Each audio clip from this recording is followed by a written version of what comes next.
Good evening, everyone, and welcome out to Speed Racing Network, where we proudly present it is the Golden State 200 at Auto Club Speedway. My name is Sean Griffith. I am here with Brandon Domain. Brandon, how's it going tonight? Oh, it is going very well on this Halloween night, getting to pass out some candy earlier, and now get to watch some racing, and hopefully it's as good as what we saw earlier today, maybe hopefully a little bit less dramatic. But how you doing tonight? Man, everybody buckle up and get that big bowl of candy out, because you are going to need every single one of those sweets here tonight. It is going to be an amazing night. We've got so much stuff going on. I can't wait to get in there. Oh, absolutely. And, this racetrack, Auto Club, with the cup cars, with the trucks, especially just with the package that those cars have, it just makes for such great racing. We had a great race as well on Thursday on the Xfinity side, and just everything just goes so well here with iRacing on this Auto Club. This 2-mile D-shaped oval just bodes for so much good racing, 4 or 5 wide being possible with all the options there. And then, oh, by the way, cutoff race. We're eliminating 6 drivers here to get down to the final round of 10, or excuse me, the second round. That'll be the round of 10. So a lot of guys going to have that desperation push trying to get into that top 10 after tonight. Yeah, and there are literally 8 drivers within 13 points of the cut line. I mean, so there are 8 drivers within 13 points of each other surrounding that cut line. So anything can happen here tonight with no fast repairs, with just everything that's on the line here tonight. I really think we're going to see something special. Yeah, and we're going to have a little bit of a smaller field than normal with this, and part of that being that it's Halloween, of course, but that's going to just make the opportunities to make these big swings in points that much harder, so every single position is going to matter that much more when it comes to making passes, when it comes to strategy plays. We saw a lot of strategy plays over the first 2 races this week on the truck side and the Xfinity side. I expect that even more tonight as we get ready for 100 laps here at Auto Club. Man, it is going to be a great race, but it's the same as every single week. It's just a lot more important. So we do have fixed setups out here. We do pay $15 per week to get in, but then the all-important first place in the playoffs, $1,000. One of the biggest prizes on iRacing for people that are not professionals. Yeah, that's a huge prize out there, and you look at that $15 a week and thinking, how does that get to $1,000? Well, we also have the weekly prizes, prize money. We also have the team championship as well, and we're doing our cutoff on that one as well. That's going to whittle down the field to 4 teams for our semifinals in the first year that we're doing the bracket-style playoff for our teams here in the Cup Series. Yeah, and so that's going to make it fun. We'll get into the bracket here in a little while. That bracket in the first round, kind of a lot of chalk there, but that's okay. Nothing wrong with that. But that team championship is $300. So, man, there's just so much money on the line. And then, oh, by the way, we do have race payouts too. So in this race here tonight, $45 for first place. Second gets $30, and third through fifth all get their money back. Yeah, always a nice thing, and I know that we say that all the time, that's great that you can put that money forward. The $30 for second, you're doubling your money, you're tripling your money for the race win. And you think about it, at this point in the season, we got 4 races left after tonight. You win that race here tonight, suddenly there's only 1 race left that you got to worry about an entry fee on. So we're starting to wind down, and we're starting to see these weekly payouts just build more and more and more for some of these drivers. Yeah, I mean, so you've got that going on, but then take a look at these season-long payouts, because you do have that $1,000 first place, but that doesn't mean that second place gets nothing. Second place gets $600, third place gets $350, fourth place gets $200, fifth place gets $125, and new this year, Brandon, we've got the 6th through 8th place payouts as well. Yeah, and if you were doing the math while we were talking about it, 20 races, $15 a week. If you do every race, that's $300 for the full entry season for the season, and you're going to make more than that back if you wind up in the top 3 here at the end of this playoff, and nearly all of that back if you're 4th or 5th. And then, you're sitting there making some decent money as well. If you get eliminated in that round of 10, but you're still in the top 3 out of that group of 5 that's cut there, you're still making some money as well. So half the playoff field getting some money at the end of the season. Yeah, and that's the whole point of this whole thing. Everybody loves to do iRacing, but end of the day, oh man, I'm going to get slaughtered for this on Twitter and on Facebook and all that stuff. But end of the day, you are playing a game or a simulation. It's a hobby. But if you get paid for that hobby, how much easier is it to say to your significant other, hey, I got $1,000 because I did all that racing? especially around Christmas. And I think we've had the good analogy that I know we've talked about off air. We might have talked about it on air a couple times, but it's similar to bowling. Like, you know, you look at a lot of bowling leagues across the country, that's $15 a week, if not a little bit more, a little bit less, somewhere around that range. And you might make a little bit of money, but you're not making this kind of money in any bowling league that I know of. So it's a similar thing where it is that hobby, but there's that little bit of extra boost to things with the money that's involved in it. Well, hey, speaking of bowling, you know what they do there a lot? They drink a lot of beer, and we've got the beer of the week from Beer Street Journal, one of our great sponsors out here. So let's take a look and see what the beer of the week is this week. This week's Beer Street Journal Beer of the Week comes out of Creature Comforts Brewing Company in Georgia. Creature Comforts has a year-round IPA called Tropicalia that has truly made a name for itself over the years. To build on that popularity, Creature Comforts has released a few variations of Tropicalia, like Tropicalisma and Double Dry Hop Trop. But this week's Beer of the Week, Imperial Trop Haze, is truly the icing on a very hoppy cake. Trop Haze is built on the same base as Tropicalia with Citra, Centennial, and Galaxy hops, but it's way hazier and much bolder with 8% alcohol by volume. So be on the lookout for Imperial Trop Haze Double IPA hitting the shelves later this month. The Beer of the Week is sponsored by BeerStreetJournal.com, the leading online publication for craft beer reviews. Go to BeerStreetJournal.com to find your next great beer. And as always, you must be 21 to enjoy, and please drink responsibly. That's right. It is the Imperial Trop Haze from Creature Comforts. And, man, that nice little double IPA. It's based off of one single beer that everybody down in Atlanta loves. And so they've based it off of that. They've made a couple little tiny changes to it. But other than that, it is just an incredible beer. Yeah, and if that company sounds familiar, if you have an eye for detail and you remember Avengers Endgame, Creature Comforts, that was actually the beer, the Tropicalia, is the beer that Thor drinks during that movie a lot of the time. So if you have that eye for detail, that looks a little bit familiar. Great brewery, been there before. Really cool place, really good beers. So I'll be keeping my eye out for this one. Yeah, so if you want the same beer that Thor drinks, if you want those strong muscles, if you want to be a god, go out and get Imperial Trop Haze from Creature Comforts. Man, that was a good little commercial there. I might have to submit that one myself. But let's take a look at the team championship out there because, like I said, this is a lot of chalk here this week. I mean, it's kind of been a bloodbath in a couple of ways here, but Next Level and Tank Racing still have those buys through the first round. Rev Racing way ahead of R&D Motorsports, and Murray Reedy Motorsports has actually already punched their ticket into the second round. Yeah, and as much as I hate to say it as a Striker guy myself, just the numbers weren't there for Striker in that 3-6, and in a way that kind of worked out to be a third bye here in this opening round, as Striker only had one eligible driver in each of the first two races. Looks to be the same here tonight as well. That Rev'd R&D matchup, though, you know, that's still mathematically possible for R&D to put together something special tonight and make up that gap, but they're going to need a lot of help. They're going to have to put together some of their best finishes of the season, and Rev'd is going to have to kind of find some struggles here tonight to make that happen, but still a possibility in that 4-5 matchup. Yeah, it is going to take an awful lot for that to happen, but hey, crazier things have happened. It's Halloween. The spooky stuff comes out. Who knows? We'll find out, but let's take a look and see what Next Level Motorsports has been doing. Yes, they are against the bye, but they still are out there racing, and last week they had a second place, a fifth place, and a 16th place finish, and so that just equates to 227 points over 2 weeks, more than any other team in this series. And that is absolutely not a shock. We talk about how they kind of have that parallel to Hendrick Motorsports this year with that all-star team kind of vibe. And last week, that 2nd, 5th, and 16th actually would be one of their lower scoring weeks as a team if you played it out over the entire season thus far. And it's crazy to say that because you're looking at how well they did last week. And it was just like, oh, that was a misstep for them. But that just tells you how good the season has been for Next Level. Yeah, when you have team members that average 3rd place finish, 5th place finish, and 10th place finish. Oh, and I believe there's an 8th place finish in there too. So you have 4 people averaging a top 10 finish. That is just the bye had no chance in this one.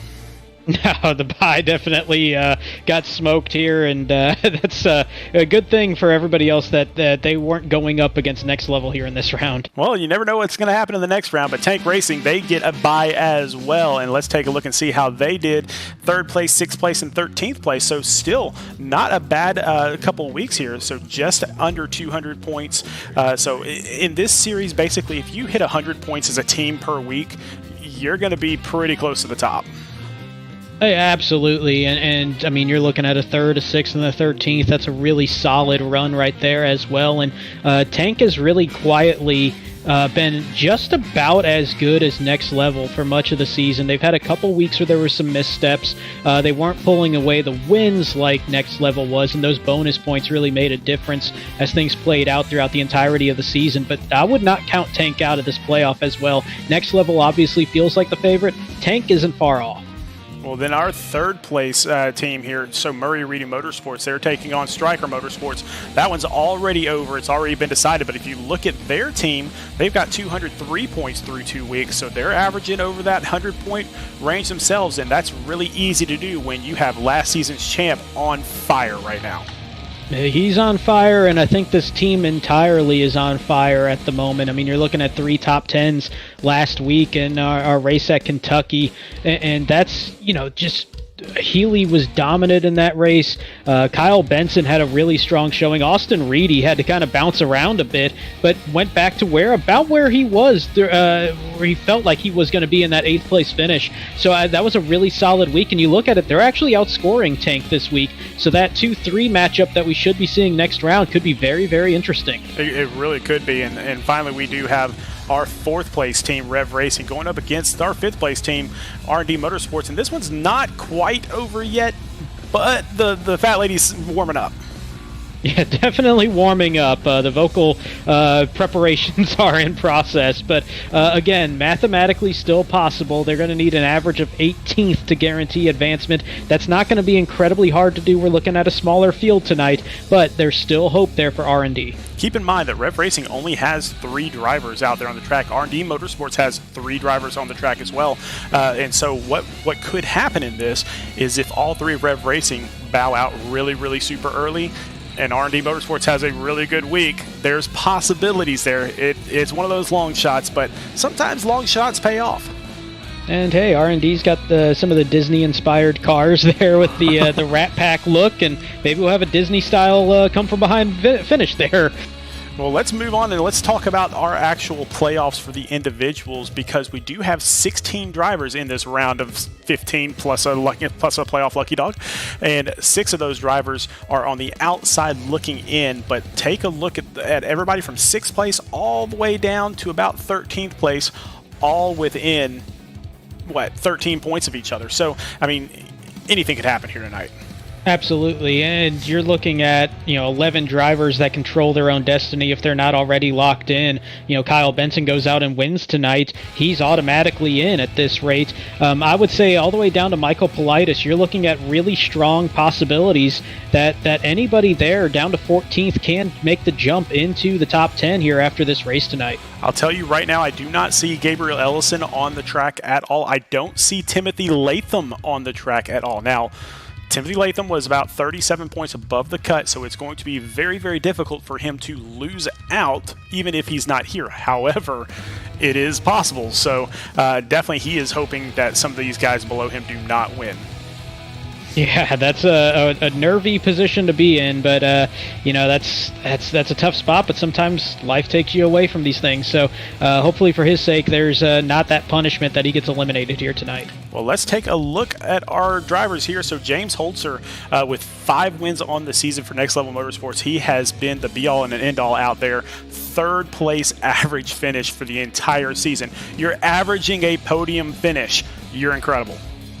Yeah, unbelievable run for James Holtzer, points leader for an absolute reason. Next up is going to be the man that we were just talking about, not here, at least thus far tonight, Timothy Latham, but he has been on an absolute tear here in the past 3 weeks, looking like a title contender for sure. So hopefully for his sake, he does still get through despite possibly not being here tonight. Yeah, first place and a fifth place finish in the last 3 weeks. Not too shabby at all, but somebody that's really come on strong, just like he did last season. Scott Healy, the champ himself, winning last week. Yeah, a ton of momentum there for Scott Healy, looking a lot like he did last season en route to a championship run in the 2021 Season 1 championship there, where he just got real hot when it came to playoff time, really recreating that right now. Somebody else that's been really hot throughout the entire season is Landon Lacy. You see that average finish of 4th. He enters this race in the 4th position, 21 points ahead of the cut line. The good news for him, while that can be made up tonight, there's a whole lot of drivers behind him still ahead of that cut line. I don't think he's too concerned about it, Brandon. He actually sent me a message about an hour ago that said, "Pick me, I'm going to win." Tempting the broadcast curse gods there. So next up, Seth Berger. He's out there running a special paint here tonight for Halloween and also showing his fashion label. Yes, we have a fashion designer that is in iRacing too. That is amazing to me. So he's averaging a 9th place finish, has a ton of fans out there in the chat. So definitely love seeing him out there. Yeah, he has been running in very good style here this season as well, entering tonight in 5th, 6th place entering this race, and this is where we're starting to get to that close to the cut line potential, is Scott Kalal for Revved Racing. You see that average finish of 15th place. He's going to need to step up a lot higher than that tonight if he wants to ensure that he's going to stay ahead, as he is only 8 points above the cut line entering this race. Yeah, someone else really close to the cut line, Reese Schaefer, only 7 points above the cut line, based out of Michigan there, but his average finish is a little bit better than Scott Kalal's. It's 11th, so he might have a little bit less pressure even though he's closer to that cut line. Longtime veteran here in SRN, Dean Brummett, going to be the 8th place driver entering this one, 6 points clear. You see that average finish position of 10th, a best finish of 4th. That tells you one thing: consistency there for the driver in the 25. I think he's in a solid spot, but still some work to do to make sure he stays in the green. Tied with Dean Brummett is Dalton Tucker from Rev Racing. His average start and average finish are 7th with a best finish of 2nd. Another very, very consistent driver, especially when it comes to those starts and finishes. All he has to do is that 7th place finish. If he does that tonight, he will make it into next round. He's in a good position, but somebody that is on a very shaky position is going to be our 3rd tank driver, and that's Joshua Balliet. See that average finish, 12th place, does have a best of 3rd. That's going to be more the kind of speed that he's going to need tonight, as he enters this race just 1 point ahead of our 11th place driver. So he's got plenty of work to do, but he does control his own destiny. If he goes out there and wins tonight, he will ensure that he's in the next round. Kyle Benson, sitting down there in 11th, has 1 goal and 1 goal only, and that is to finish ahead of Joshua Balliet and everybody else that's below him. Now, he does have an average finish of 13th, an average start of 14th. With only about 22, 23 cars on the track, he's going to have to do better than that here tonight. We were just talking a lot about the team side of things and how R&D needs to have a huge night to make up the ground. David Duke in a similar position. He's going to need to put together possibly his best finish of the season. You see it is currently 6th. He may need to do better than that tonight, as he's going to try to make up a 4-point gap, which is definitely something that is doable to make up just those 4 points. But in a smaller field, the pressure is on the driver in the 78. Next up, Max Service, who is 5 points below the cut. And really, he's one of those guys that is just kind of lucky to be here. He got that playoff lucky dog, and so he is just happy to be out there with an average finish of 17th. But if he has a good finish here tonight, which he is capable of, then he could actually advance into the next round as the playoff lucky dog. One of the, possibly the last guy we were looking at in the point standings that has a really good shot of making the jump is going to be Michael Politis. 10 points out, which is going to be about half of the field that he's going to have to make sure that he's ahead of. So he's going to have a great finish. But he has shown that he can be clutch, as he had that 3rd place finish late in the season to make sure that he made that jump into the playoffs. He's going to need to recreate that magic if he wants to make up that gap.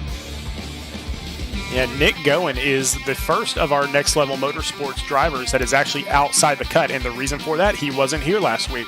When you miss a race in a best of 3, basically, you've only got 3 races per round, it's pretty sure bet that you're not going to make it in, and I was telling Brandon a little bit earlier that the odds of him and his teammate making it in to the next round are about as good as winning the lottery while getting eaten by a shark.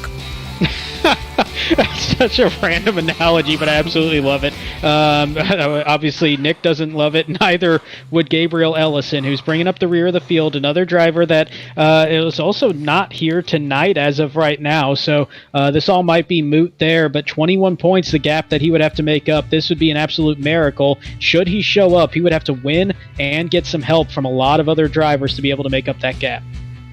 Yep, and I believe we are just about finished with our qualifying here. It looks like we got about 10 seconds to go, so let's jump out there to the track as we're about to find out what our gridding looks like. But I'll let you know right now, Seth Berger is going to be on the pole for Tank Racing. Landon Lacy, who said, hey, pick me, I'm going to win this race, will start in second. And our second row, it's going to be Adrian Schumacher running independent tonight as he's coming up from the Xfinity Series where he races for Tank Racing. He'll be alongside his fellow Tank Racing driver, Emerson Arden, with what I think is his best start of the season, if correct me if I'm wrong there, with a 4th-place start. Craig Lautenschlager will be starting in 5th. Outside row 3, another Tank driver, Joshua Balliet, will be in 6th. Yep, James Holtzer basically already in the next round. He has pointed his way in already. Definitely our regular season champion as well with 5 wins. So he is going to start off in 7th. Reese Schaefer from Tank Racing. He is looking pretty good on that cut as well, about 7 points ahead of the cut line. He is going to start in 8th. Justin Rideout, an independent from our Xfinity Series, is moving up here for this race. So he's going to start off in 9th. And Kyle Benson is going to round out your top 10. Remember, he is the one in 11th place trying to get in. Yeah, and speaking of 11th, the 11th starting spot on the grid will go to Byron McDonald for Rev'd Racing, and outside of him in row 6 is going to be his teammate Dalton Tucker starting in 12th. All right, well, let's get out there onto the track. It looks like we're going to have 23 drivers, so not a big field, which really hurts those guys that are on the outside looking in because they really need to have strong performances, and a few weak performances by a couple of drivers isn't going to help nearly as much as they would in a big field. Yeah, and the other thing you're going to have to think about with the smaller field, there's going to be more space out there, especially if we start getting some green flag pit stops, which is going to change things up a bit. It's going to leave a lower chance of seeing a caution come out on the racetrack. So that's going to be something that everybody's going to have to keep in mind there, that this might have some longer stretches of green flag racing, may have a low chance of seeing a caution come out. And so that's going to change how things go, and there's going to be less of a chance of seeing that catastrophic wreck that could really shake up the point standing. So this is going to be on track where it's really going to have to be determined. Yeah, this has been a really good track for us this week. Not a ton of cautions, a lot of really good racing, a lot of good shuffling through the field as that pit time gets a little bit later and later. So as that tire wear goes on. So I really think this is going to be one of those really great races where we have maybe 1 or 2 cautions. It's not going to take out too many people, but we're definitely gonna really see some green flag here tonight. Yeah, and I think that's going to be real interesting if it comes down to fuel strategy, which it very well might. And you're looking at 32 to 35 laps being possible, 35 if you do a really good job of stretching it out. You look at the number of laps, 100. If you only get to 32, that's adding an extra stop here in this race. All right, so I'm going to give you first pick. I think you already know who I'm picking. So who you got? Well, you know what? I'm going to go with somebody looking for their first win, and that's going to be starting in the 6th position. And I pick him because the pressure is on Joshua Balliet. He comes into this race on the bubble by 1 point. I think tonight's the night that Joshua Balliet picks up his first win. And my buddy Landon Lacy said to pick him, so I'm picking him. Landon Lacy, let's bring it home here tonight, buddy. All right, well, we are about to get the pace car off the track. And then we are going to get this party started as Seth Berger, Landon Lacy will bring it to the green flag.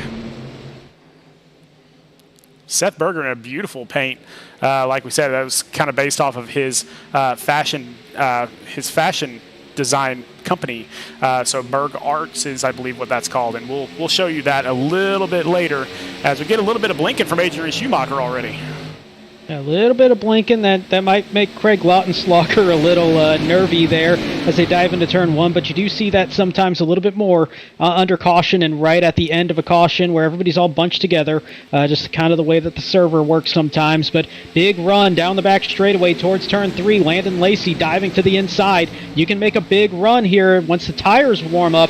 Let's see how warm they are, though, now on this opening lap. You can slide it pretty easy, and it looks like he did slide it just a little bit, and that's going to lead to Seth Berger holding him off and getting that all-important bonus point for leading the first lap of the race. Definitely every point is going to matter, as we saw in the Xfinity Series where we had two drivers tied on the cut line because of their bonus points in the race.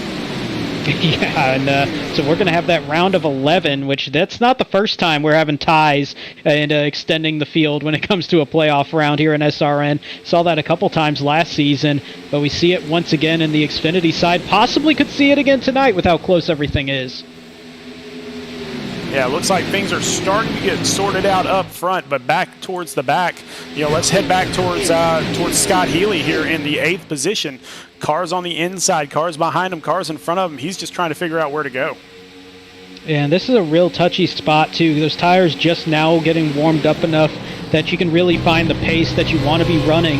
And there's going to be differing strategies from some guys. There's going to be some people out there that are going to be thinking that there's not going to be a caution in this race. And they got to think about fuel strategy immediately if they want to be able to make it. And I think that's the smarter play, to be honest, to think about it now than worry about it later.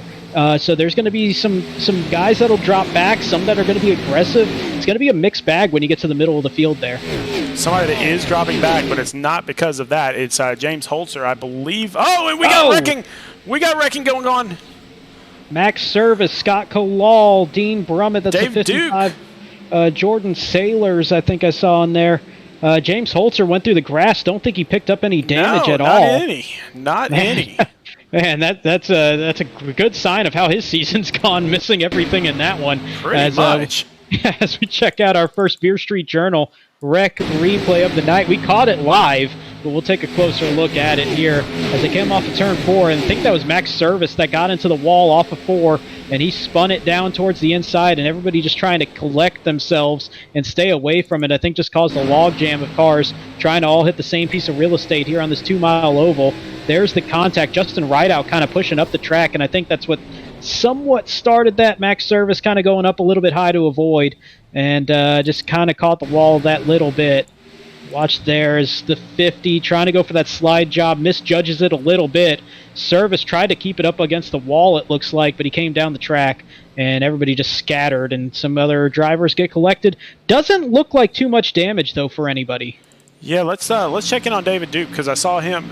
You know what? It wasn't David Duke. It was Jordan Sailors. I apologize. Jordan Sailors in the 55 was who was involved. I get them all confused because they're all running the same paint scheme out there. David Duke actually going with the silver tonight in the Rat Pack, but still those polka dots there in the 55 getting turned sideways, but not a whole lot of damage for anybody. We saw Byron McDonald in there, Scott Kalal in there, but really it was pretty light, so I don't think we'll see anybody really knocked out of the race here from that incident, but there's going to be some guys coming down pit road to repair that damage, which might be a great spot for those guys that come into this, because now they're having to worry about 95 laps, not 100 laps. They can make it on 2 more stops the rest of the way and won't have to worry about it. Yeah, I'm keeping my eye on a couple of these drivers. James Holtzer did get some damage of some sort because he is in there with repairs. He's been in there for about 25 seconds now. Usually a pit stop is about 15 seconds. So Byron McDonald, Jordan Sailors, Max Service, and Scott Kalal all with damage being fixed. Brian Mabry, who was on the track earlier today, he did not actually start this race. So we only have 22 drivers on the track. Yeah, it looks like Brian disconnected somewhere around qualifying ending. Then it shows that he connected again, so we might be getting ready to come back into this. But, yeah, definitely looks like he missed qualifying for sure. But one person that did not was our pole sitter and still leading the way here, and that's Seth Berger in that 77. That's a nightmarish-looking Halloween-themed car there with all the splatter on it. It's a great-looking car and definitely fits the Halloween spirit and might be a bit of a nightmare for everybody else based on the pace we've seen so far. Yeah, I've seen some of the clothes that he designs, and I mean, really, really great stuff. He does a great job of it, so definitely go and find him all over the internet. So Berg Arts is what you're looking for. I believe you can find him on Instagram under Berg Arts. And so take a look at that, because he's got some great stuff on there that you look at it and you're just like, man, I didn't know anybody could even do this. Always cool seeing some of the talents of the drivers here in the league and finding out some of the backgrounds and interests of these guys. There's so many different things, such a diverse league when it comes to those things, so always very cool, and really cool seeing somebody get out into artistic ventures there in the clothing side of things. We're just going through. So Timothy Latham missing tonight, Gabriel Ellison missing tonight. So we'll see how that shakes out all in the end. What that means for Timothy Latham is that he is sitting at 2,102 points, where our cutoff right now is 2,065. So that 2,065, I mean, they'd really have to basically win the race, Kyle Benson would, in order to knock Timothy Latham out of there. Yeah, it would take Benson winning. David Duke could win and make up the gap, I do believe, as well. And possibly Max Service, but that's going to be asking a lot. That's going to be a perfect storm scenario where they're going to have to take all the bonus points to have that shot. Yeah, so we will keep everyone informed as soon as we possibly can. Right after this race, we'll have those standings so that you can see exactly who makes it into the next round. But as the pace car dives off, Seth Berger is going to get the restart with Landon Lacy on his outside, and they are off. And huge jump there for Seth Berger, and he's going to pull Emerson Ardon quickly to the second position. He's going to be nose-to-nose with Landon Lacy there on the outside. I was about to mention Joshua Balliet, as he's got the big run to the inside as well, and we're going to be tank 1, 2, 3 as they get into turn 1. Oh, yeah, and Tank is absolutely loving that. They want to show that not only can they hang with Next Level Motorsports, they can beat them. Oh, without question. This is going to be one of those things where Tank's going to be trying to make a statement, not just to Next Level, but to Murray Reedy Motorsports as well in this next round, or it looks like they're going to be facing each other as we watch Balliet kind of wash up that little bit. Good recognition there from Dalton Tucker, getting that up towards the wall, avoiding that little bit of contact as they raced a little bit tight there coming out of turn 4 on those cold tires after they just kind of got cooled off during that caution. But it's going to be Scott Healy now to the inside of Joshua Balliet, that for the 5th position. Yeah, I was going to say, somebody we didn't mention when we were going through the top 12 in the gridding up was Scott Healy, and that's because he started off in 13th position. And that's really, I'm telling you, that is the champ's game. He starts off, nobody really understands where he's at out there on the track, and all of a sudden he comes alive and just moves forward nice and slowly. He gets to the front, and then that's when he wins the race, and you just try to figure out what the heck just happened. Yeah, last week a lot of what we were talking about with Scott Healy was how calm he is behind the wheel and how patient he is. And tonight already looking like a good show of that. He's quickly moved up from 13th up to the 6th, possibly 5th position here. But he's done it just picking them off one by one. He hasn't put the car in a bad spot. He's just taking the runs where they come, and they've just been coming pretty quick here for that 64. Yeah, plus just staying out of that wreck really, really early on in this race, that's really all he has to do to get into the next round. I mean, truth be told, I think he needed, you know what, he was good as long as he showed up at this race tonight is what I understood.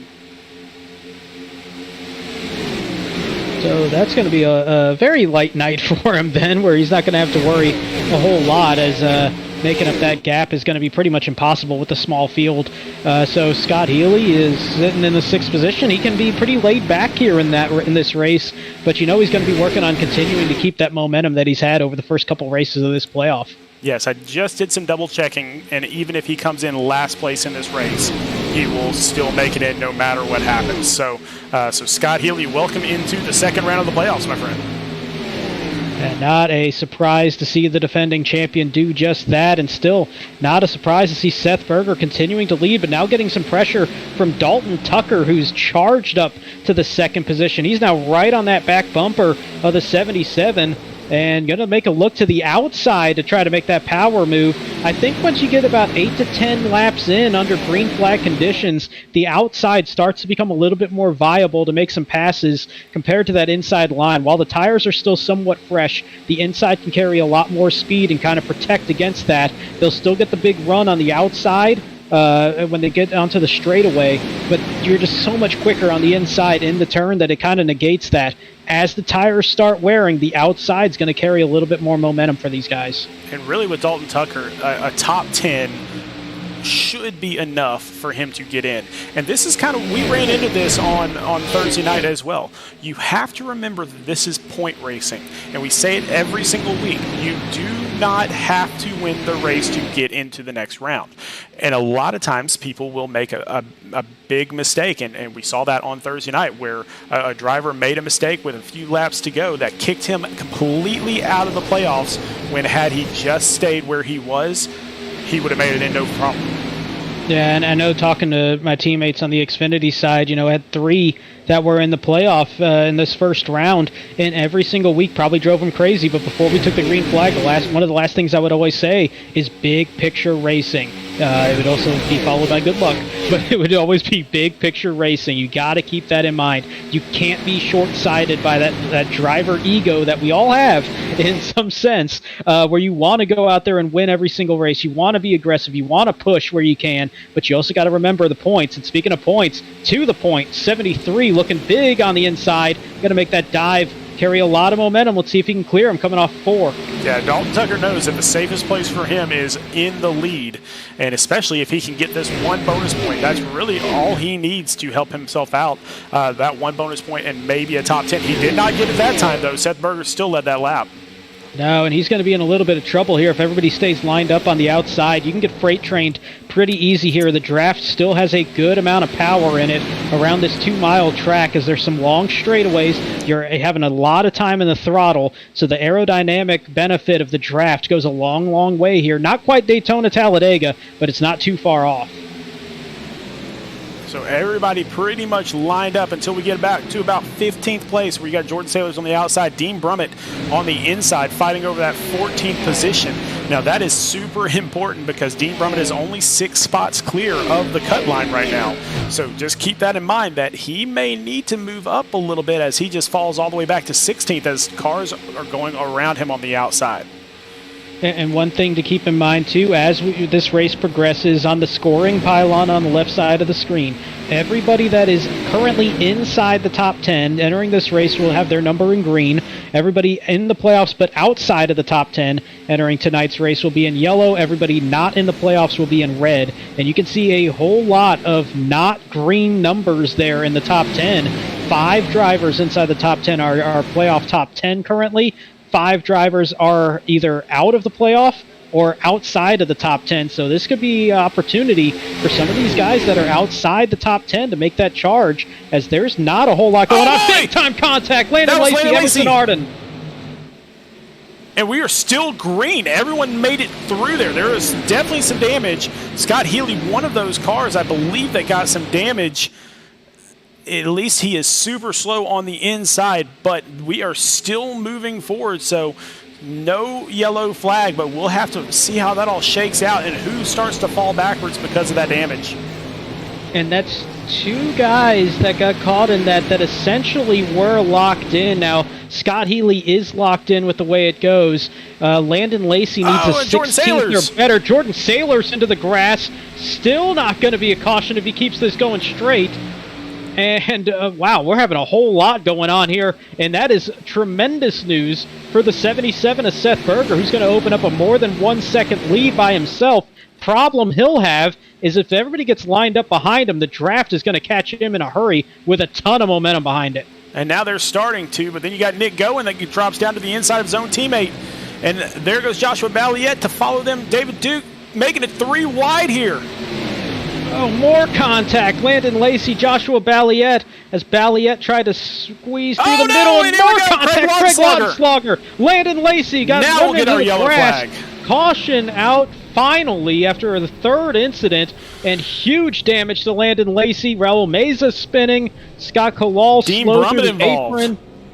Oh my goodness, I saw Scott Healy a little bit ago as well into the grass, but that is significant damage to the 24 of Landon Lacy, and he needs 16th or better to clinch, and that is going to take some time to repair all that to the 24. Well, let's go back and find out what happened, because they went 3 wide Now, there was a little bump before all this happened. We'll go back and we'll see that between Balliet and Landon Lacy. But then they come off the corner, and Landon Lacy just, plows the wall, basically. So let's go back and check it out. There's that little bump from Joshua Balliet.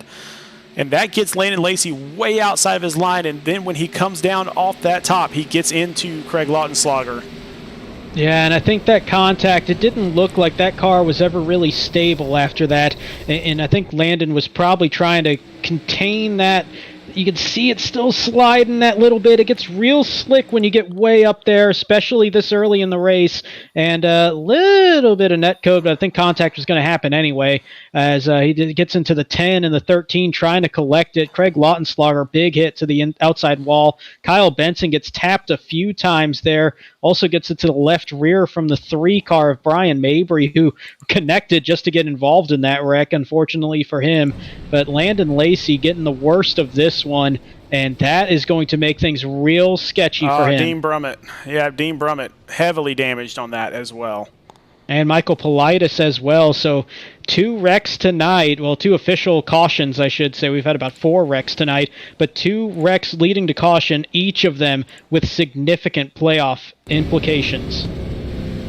And it looks like Scott Healy, I don't know, that car didn't sound too good there, but I could be completely wrong on that. We'll have to see where this all shakes out. Right now, it's showing him as the leader, though he has not pitted. Nobody else, or everyone else has pitted. Scott Healy, it does not sound like he has pitted yet. And huge moment here as it looks like Landon Lacy and Michael Politis out for the race here as both have disconnected from the server.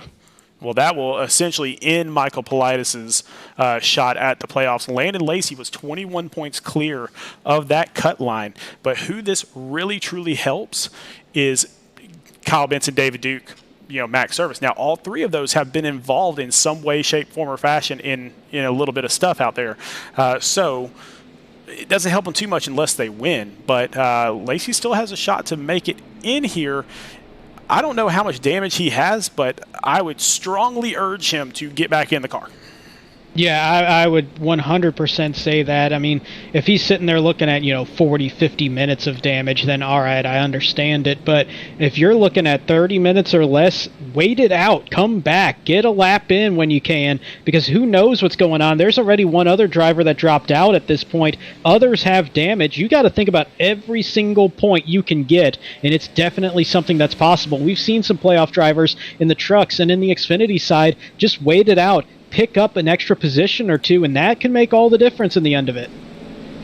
Yeah, if things hold, then Michael Politis will end up with 2,076 points, which will kick him out of the playoffs. Now, one thing we have not mentioned is we do have a second-tier playoff sponsored by Mid-South Coating Company. And basically what that is anybody that gets eliminated in this first round of the playoffs, or anyone else that is out there on the track that is not still in the playoffs round of 10, is eligible for that Tier 2 championship. So a little bit of extra money out there, just a little bit of incentive to keep those guys still driving even if they're not in the main playoffs.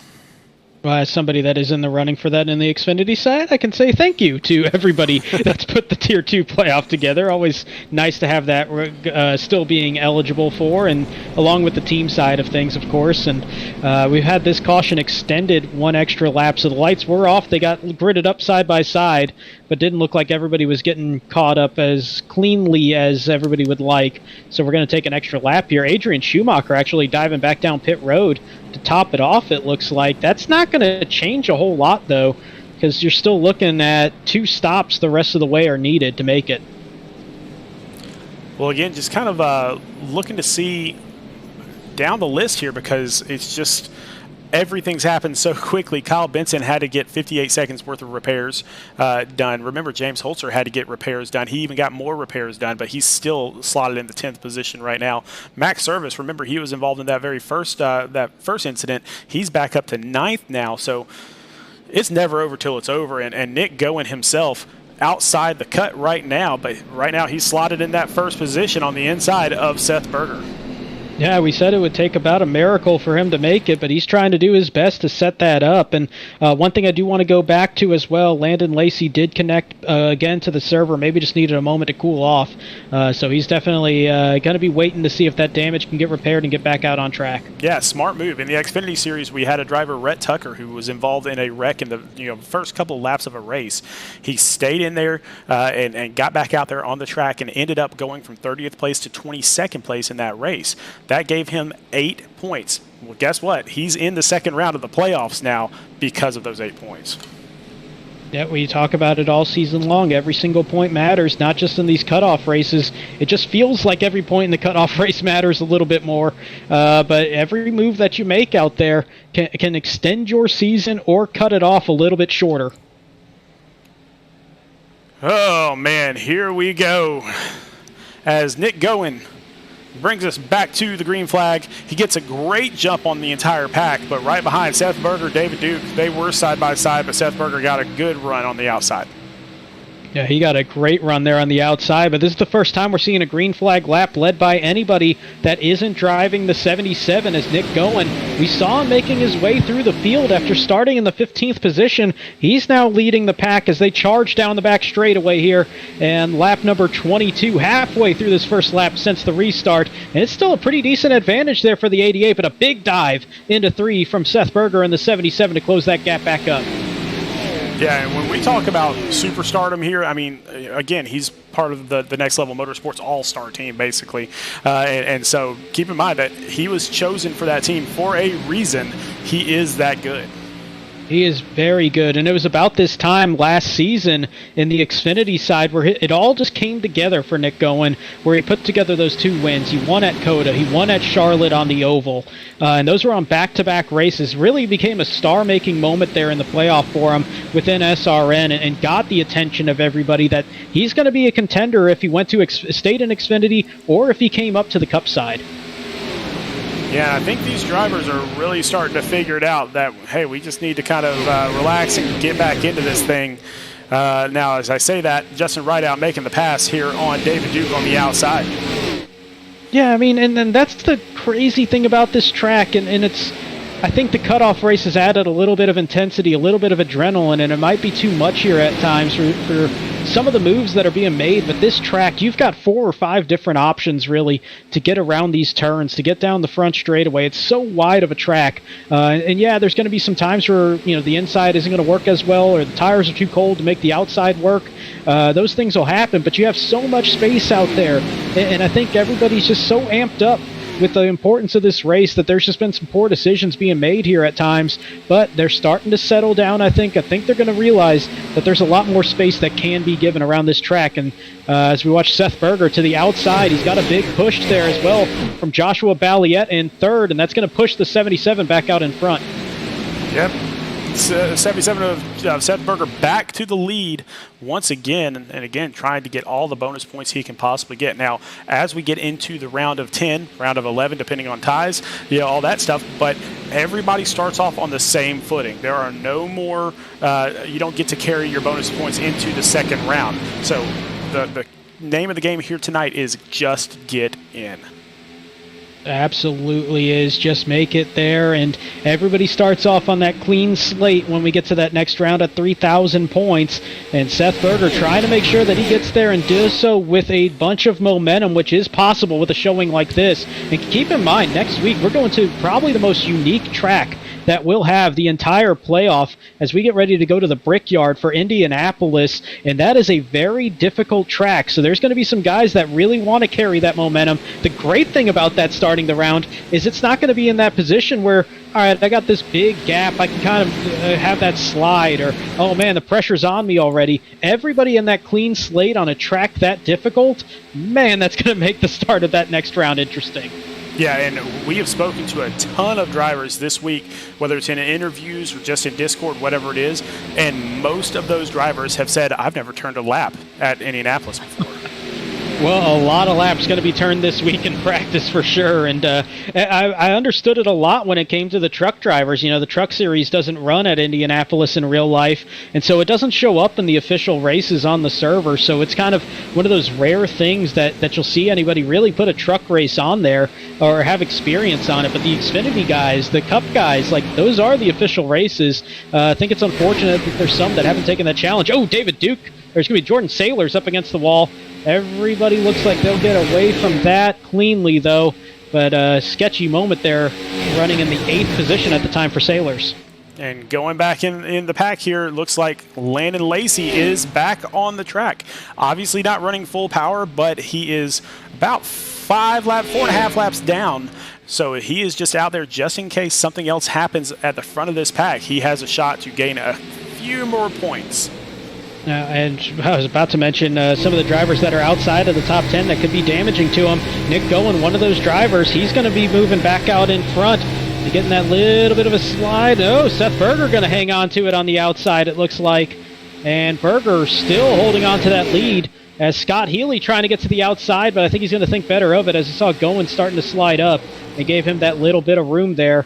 But that's going to open up the window for Reese Schaefer, a name we haven't mentioned much tonight. He's going to try to make that dive into the 3rd position. Won't be able to hang on, though, on that inside run. Yeah, Reese Schaefer has a lot more to race for here than Scott Healy or some of these other drivers because he is so close to that cut line. He's only 7 points above that cut line, and so he has to be super careful if other cars get around him. Go ahead and give up that spot for now. Wait for another moment. And I think he's got to be in that position of knowing the position of everybody points-wise that are around him. He's got to know, Nick Gowen comes in 18 points out, which is 25 points behind him. He needs to know that David Duke is a little bit more of a threat, as he's only going to be 11 points behind him entering this race. So those are the things that you got to know when you're one of those drivers on that cut line. You got to have that recognition, and I would probably put a note up somewhere or something that says, like, hey, where's everybody at point-wise, so I know if this is somebody I need to be near, if this is somebody I need to be, a little bit casual with, if I need to race them aggressively. There's a whole lot that's got to go into that scenario when you're somebody that's that close to the cut line. When you're looking at where he is right now, there's only 2 drivers that are outside the top 10, or 2 playoff drivers outside the top 10 that are ahead of him at this point. So that's a great position for him to be in. He doesn't have to be aggressive right now. It's just all about having somebody in your ear, having that recognition of where everybody is around you. Yeah, again, a top 10 for Reese Schaefer should be enough, and that is exactly where he's at right now, 10th place. So as long as he just kind of stays in his game, finishes that top 10, he should make it into the next round. Or you could just go out and win the race if you're in the green right now, and that's what Seth Berger's trying to do, as he's led about 26 of the 31 laps thus far. Looks like he'll be ticking off another one, as we got 3 wide in the race for 5th. Scott Kalal on the outside, he's going to get passed by David Duke. Dalton Tucker going to be trying to sweep in on the inside, and they're still 3 wide with Jordan Sailors and Justin Wright out now. Yeah, and it looked like Duke and Kalal kind of got into each other just a little bit there. I think Kalal may have touched the wall, but not too terribly hard. I think he might be okay. Yeah, I think we're seeing that a little bit around here. There's been a couple times people just scrape the wall. If you scrape it, there's not really going to be much of an arrow hit, but once you start making any more significant contact, that will build up pretty quick. But we've seen a couple guys just scrape it, but they're still hanging on to this pack. The draft will help with that as well. If you're sitting behind somebody, you can retain speed pretty good. Going back up front, Seth Berger has not really broken away too quickly here. Nick Gowen and Scott Healy just kind of waiting in the wings, and they might just kind of be waiting until this next pit stop because we're 14 laps into this run. And so a lot of times when you get to this point, there's just not a ton you can do. There's not a lot of big moves you can make. No, and the interesting thing is this is going to be resembling a lot more like Thursday's race on the Xfinity side from that last pit stop on, because that race on Thursday was 75 laps. This one 80 laps going from the pit stop that happened to the end. So we could see a bevy of different strategies. There may be some people, like we saw on Thursday, cut this into thirds the rest of the way and maybe just go 26 laps, something like that, and just try to balance it out on those pit stops, thinking that this is going to go green the rest of the way. That's something that did happen after we had that early caution on Thursday. It went green for the last 72 laps of the 75 in that race. And the people that went in on thirds, it worked out really well for them. Yeah, now that we've kind of gotten some of the wrecking out of the way, and this is pretty normal for all three of the series, have a couple wrecks really, really early, and then go green for a long, long time. So this might be the time where you start thinking about that pit strategy, start doing the math in your head, because, like you said, that short pitting, if you can call it that, is a little bit better than going the long way. Yeah, I can tell you firsthand about going the long run there.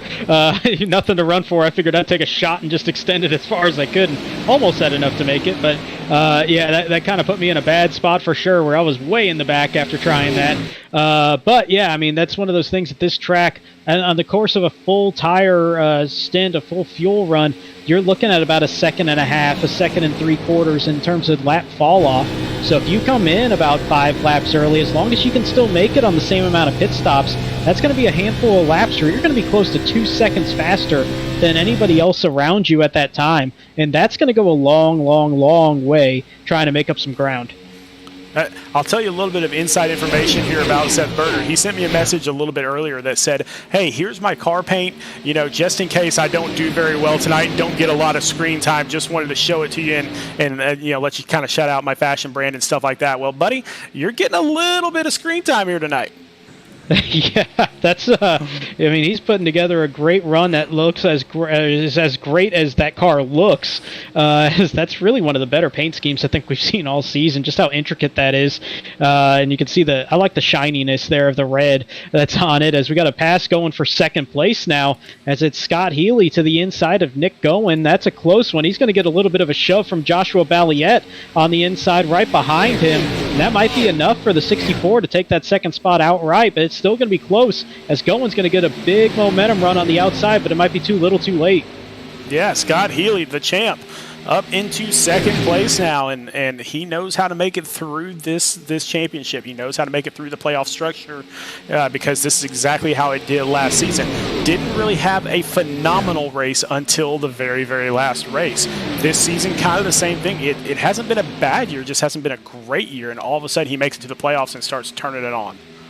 And there's some guys that are just like that, and that's in real life and sim racing. And Scott Healy going to lead that lap, so he's going to pick up. Well, actually, no, he already had a bonus point during the caution by staying out. But yeah, I mean, there's some guys that are just like that. They have that ability of just turning it on when it matters most. And for Scott Healy, it was very well just possibly, let me just make sure I get to the playoff. Let me not put the car in a bad spot. Just keep it conservative. Make sure I get top 10s, top 15s every single race, and make sure that I make it to the playoffs. And then once I get there, I'll start to be a little bit more aggressive when I need to. I'll start being a little bit more risky in some of the decisions that I'll make, trying to keep that thing up front. But the good news for the 64, hasn't had to do that. He's still running his style. It's just working out better. And we got trouble. Seth Berger around in the grass. And we do have a yellow flag, so that will kind of halt everything a little bit. Doesn't look like he got a ton of damage there, but we'll have to go back and find out what happened between him and Nick Gowen. They were side by side. Yeah, huge wreck here when it comes to the people involved, but looks like no real damage for either Seth Berger or Nick Gowen as we look at our third Beer Street Journal wreck replay of the night as we watch them coming side by side off of turn 4. Joshua Balliet getting there with a push, and Nick Gowen came up trying to side draft and just got a little too high there, made some contact with the left rear and got into Seth Berger, turned him around, which shoved Nick Gowen into the grass as well after that. And just a little side draft gone wrong, I think, there for the 88 and the 77. Yeah, it just looked like he just, just kind of got a little bit loose and kind of got up there and just everything started from there. But like I said, it doesn't look like a ton of damage there. That's a gorgeous car. We do not want to mess that thing up. But a little bit of damage on the back, but not a ton. Hopefully he can get that fixed and get right back out there. Yeah, I think that'll be quickly fixed on this one pit stop. And speaking of pit stops, with where this caution is, we now would only need one more pit stop the rest of the way. Everybody will be good. Obviously, they can take another one if we get a caution, but if this stays green the last 60 laps, there's only one more pit stop needed as we watch everybody get in service. Doesn't look like anybody missed their pit entry, at least to this point. And we got one that just went right through. That's Emerson Ardon. Emerson Ardon missed it. So he just went straight through his pit stall. He's going to pick up the lead and possibly come in this time around, but that might still give him a bonus point next time by. So I think he'll beat the rest of the field to the line, at least if he comes down pit road. Reese Schaefer is going to be second out, but should put him in the lead if Ardon. Yeah, 2 tires there for Schaefer, which I did on Thursday. I can tell you that's a little sketchy for a couple laps, but then it evens out pretty well. So that might not be a bad strategy for Schaefer, as long as he packed that thing with enough fuel, but he should be picking up the lead here. Well, I believe Emerson's going to come back down and attempt it one more time. Now, what he is racing for is the second-tier playoff, so he is not he's not in the regular playoff, but he is in that Mid-South Coating Company second-tier playoff. So, again, those bonus points in there count. So he could use every single one of them he could possibly get. Not sure he's going to get one here, though, if he dives back down into the pits. Yeah, he won't. Oh, looks like Schaefer's coming down, too.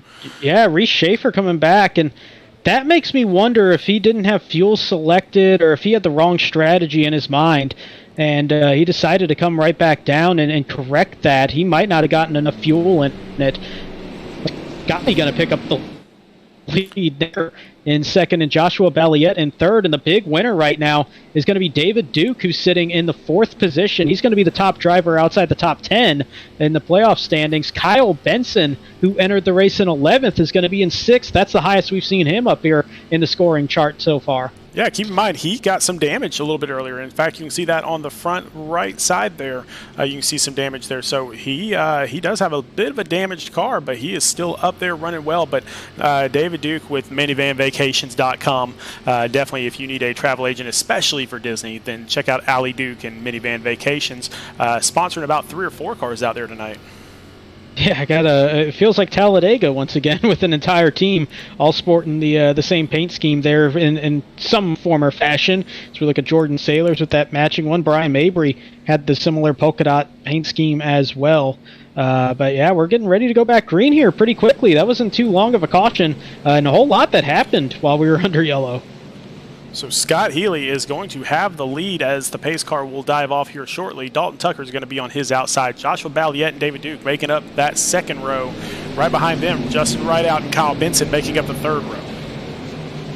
And one big thing for everybody, we talked about it there during the pit stops. One more pit stop needed. That means for everybody, you don't have to worry about saving. You know you can make it on one stop no matter what. And now it's about, do you save your tires? How do you handle it? But everybody knows it's go time here in California. Yeah, and keep in mind, another bonus point that is out there is for a clean race. Not a lot of people are going to get that one in this race, unfortunately. No, that's going to be a pretty short list. I think that was about half the field in the Xfinity race and the truck race. It's going to be a lot less than that here tonight with some of the bigger wrecks that we've had. But Scott Healy, that is a clean-looking race car that's probably going to be in contention for that 0x bonus point. But he's going to be in a whole lot more contention for some extra bonus points for leading the most laps possibly, but also those 3 bonus points that come with a win. I don't think he's going to get the clean race because he drove through the infield to get around a wreck, I believe. Good call. So I don't think he's going to be eligible for that. Now, not that he needs it. He's already in the next round just by virtue of being here today. So, but for some of these other drivers who are so close to that cut line, that one bonus point, like we said before, has meant all the difference in the world to a few drivers already this season. And some bonus points will matter for a few, including the man that's now charged up to second. And that's one of those minivan vacation cars of David Duke sitting in the second position in that 78. Yeah, going back to ninth. I saw Seth Berger there on the inside, saw his car. So he is still in the top 10. He is still in this thing. He just had to come and get a little bit of stuff repaired there, about 40 seconds of repairs. And Nick Gowen charging back up as well. He had to take an EOL penalty for the caused caution rule, so we had to restart in the back, but he's already moved his way back up to, I believe it's the 14th position, so he's chipping away some spots here after that quick bit that we've had since the restart. Yeah, as our top 5 are finally lined up here, but you got Jordan Sailors on the inside with a little bit of a wiggle, and that's going to allow Dalton Tucker to take that 6th position. Seth Berger is going to take that 7th position. Scott Claw is going to follow them right through to take 8th. And Seth Berger just looking so strong, working his way back through the field. He's going to have a little bit of resistance here from Dalton Tucker, but who's also been very fast tonight. But the problem for him is he's not going to have a whole lot of draft help. As very briefly, he'll be in line with everybody else, but most everybody going to cycle back up to the top side. And at this point, if you're on the inside, it's just going to kind of hurt your run just a little bit. It's a little weird how this race has played out when it comes to the trucks, the Xfinity side, and now tonight.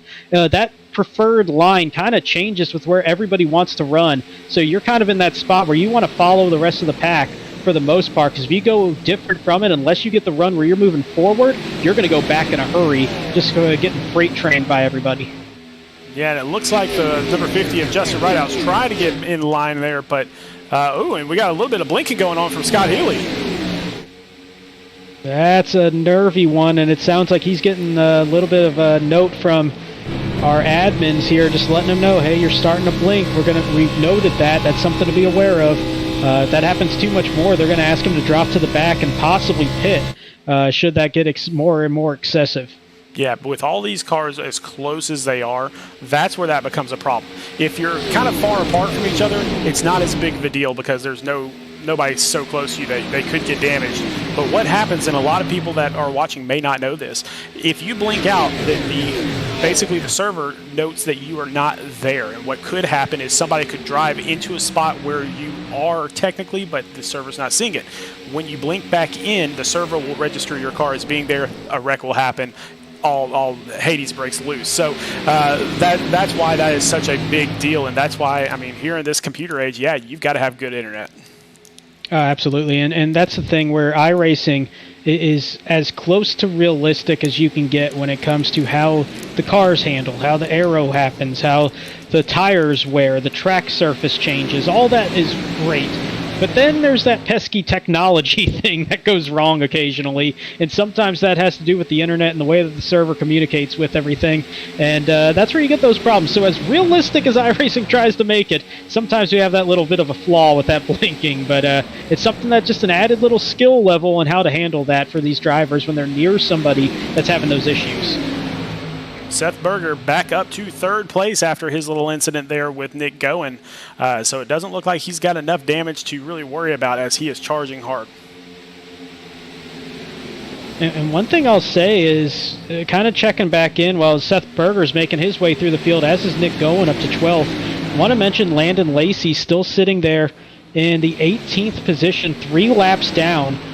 So the next driver behind him is 27 laps down. That's Craig Lautenschlager. So he's kind of stuck there right now in that 18th spot. The scary thing for him is people he has to watch out for include Kyle Benson and David Duke, who are sitting there in great positions right now with Duke in 2nd, Benson in 8th. So this is getting a little bit nail-biting there if you're Landon Lacy in that 24.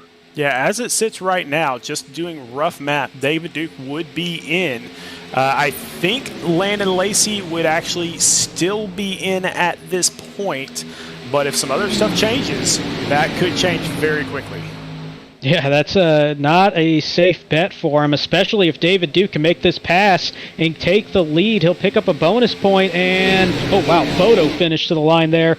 It's going to be Scott Healy leading that lap by 0.003 of a second, so still no bonus point for David Duke, which will go a long way, but he's still side by side with the defending champion.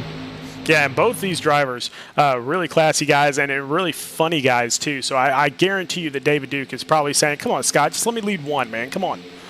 You're going to ask all he wants, and not sure it's going to happen, especially with that huge push from Seth Berger behind the 64 and all the power in that 77, just helping Scott Healy just that little bit, but a big run off 4 can David Duke pull it off this time. Now he's going to get the push, but it might be too little too late. Healy still leading that lap, this time by 27 thousandths of a second. But now David Duke gets out in front by a pretty good margin, and he might be able to clear him out of turn 2. Yeah, he's going to clear that first place position. David Duke all the way to the lead now. Now let's see if he can hold off both Scott Healy and Seth Berger to lead a lap here. If he holds him off, that's going to be a huge bonus point. That'll go a long way for David Duke in a very close race. Remember, 4 points out entering this race as he was in 12th place. The top 10 advance at the end of this one, and there is one big bonus point for David Duke as he's going to lead at the stripe for the first time tonight. And these cars really have not laid off each other the way I thought they would after so many incidents already. I thought everybody would kind of just lay back and just say, let's make it to the next pit stop and see what happens from there. But no, they are going at it out there. In fact, all of this front pack, everybody here within 1.6 seconds. Yeah, that goes all the way back to 14th place Max Service. So everybody all in that one big just gaggle, to use the term that Greg Olenek likes using a lot on the broadcast. Everybody just all real close together here in that top 14, but then beyond that they kind of start falling off a little bit. You got to go another 7 seconds or so back to Raul Meza and Byron McDonald and Emerson Ardon. But now big look to the inside here from Seth Berger. He's going to try to set up a pass possibly down the back straightaway against the 78. We got one sideways behind them. I think that was James Holtzer. He's going to keep it straight though, and we're going to avoid a caution. Yeah, and I was going to mention James Holtzer still being kind of up here, even though he was involved in that very first caution in a way. But looks like he's going to fall all the way back to 13th, about 4 seconds behind the leaders. Yeah, I think him and Scott Kalal made a little bit of contact, but while that happened, how about the fall off there as that pass attempt from Seth Berger did not work out, and he's going to slide all the way back to the 7th position after that, now make it the 8th position. So David Duke holds that lead position, and the attempt of taking the lead is really costing that 77, who might have had to burn up his tires a little bit quickly, making that charge back through the field here early in this stint. And now we got a little bit of side-by-side driving on these tires that are about 14 to 15 laps old under a green flag, which doesn't sound like much, but it is enough that it just doesn't work as well. And you saw there that Jordan Saylor's kind of got into the back of Dalton Tucker just a little bit, and so Dalton's not going to like that one bit. He won't, but no harm, no foul in the end there. But 3 wide here is Adrian Schumacher on the outside in that Alpine car, the 82. But now 3 wide for Benson on the inside, Berger in the middle, Schaefer on the outside. Schaefer going to give his teammate Seth Berger a whole lot of space there to be able to handle that middle line. And the meat and the sandwich there, 3 wide, but there's still going to be 3 wide coming out of 2. Now that's going to change as Benson will file back behind, and Berger's actually going to follow behind Schaefer as well. That's going to open the window for Max Service to make the pass on Kyle Benson, though. Yeah, remember, Max Service only 5 points out of the cut when we started this race, so he still has plenty to race for out there, and he is still attached to that lead lap group. And so you just never know. Now, Landon Lacy is out there on the track. Actually, I'm sorry. No, Landon Lacy pulled off the track. I don't believe he's out there anymore. No, that a couple laps ago, Landon Lacy actually removed himself from the race. So nobody behind him is still in the running. So Craig Lautenschlager now 35 laps down, Landon Lacy 9 laps down. So he's not going to lose any more positions from 18th.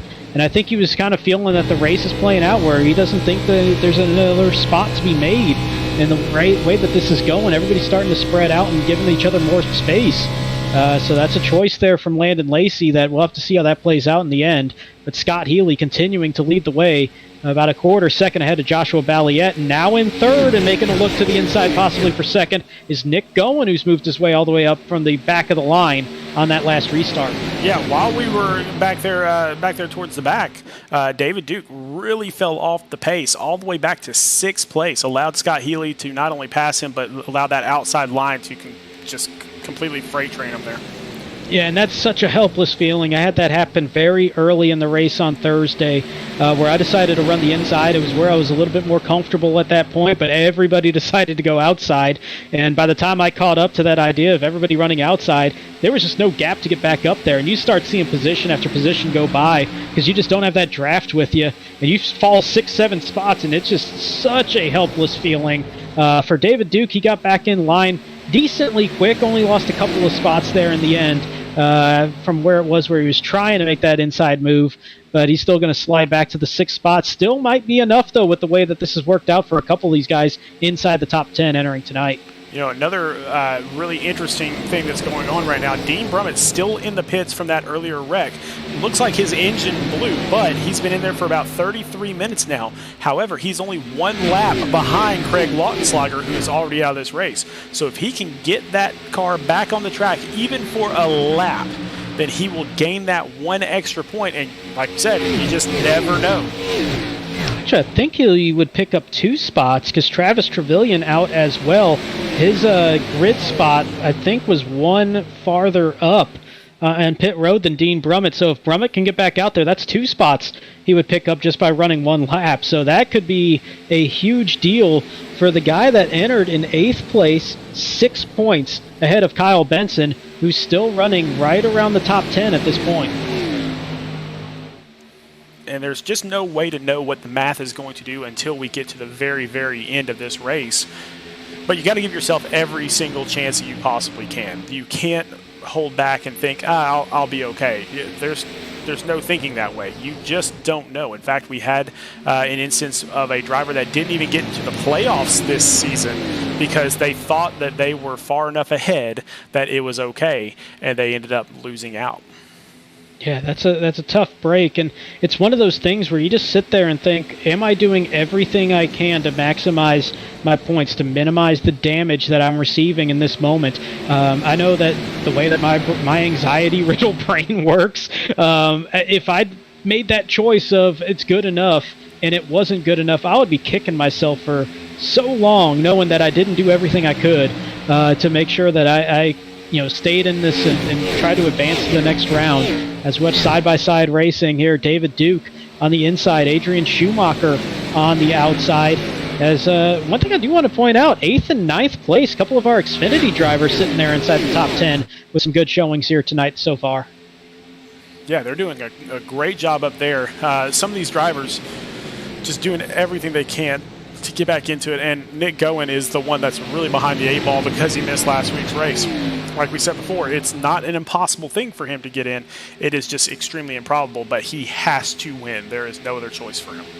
Yeah, he has to win, but he's shown he's got the ability to get up there and lead, if not outright win this race, because he's had some good speed. Got caught behind the 8 ball there pretty good by taking that EOL penalty and the caused caution there with Seth Berger. Both of them, thankfully for their sake, still running strong, both inside the top 10. But Nick Gowen restarted in the back of the pack once we got fired back up about 20 laps ago, and he worked his way all the way up to 2nd at one point, now settling in the 5th spot.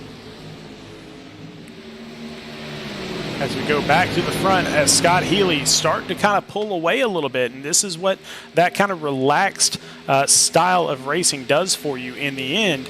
You still have tires left over as you're not having to race as hard against these other people.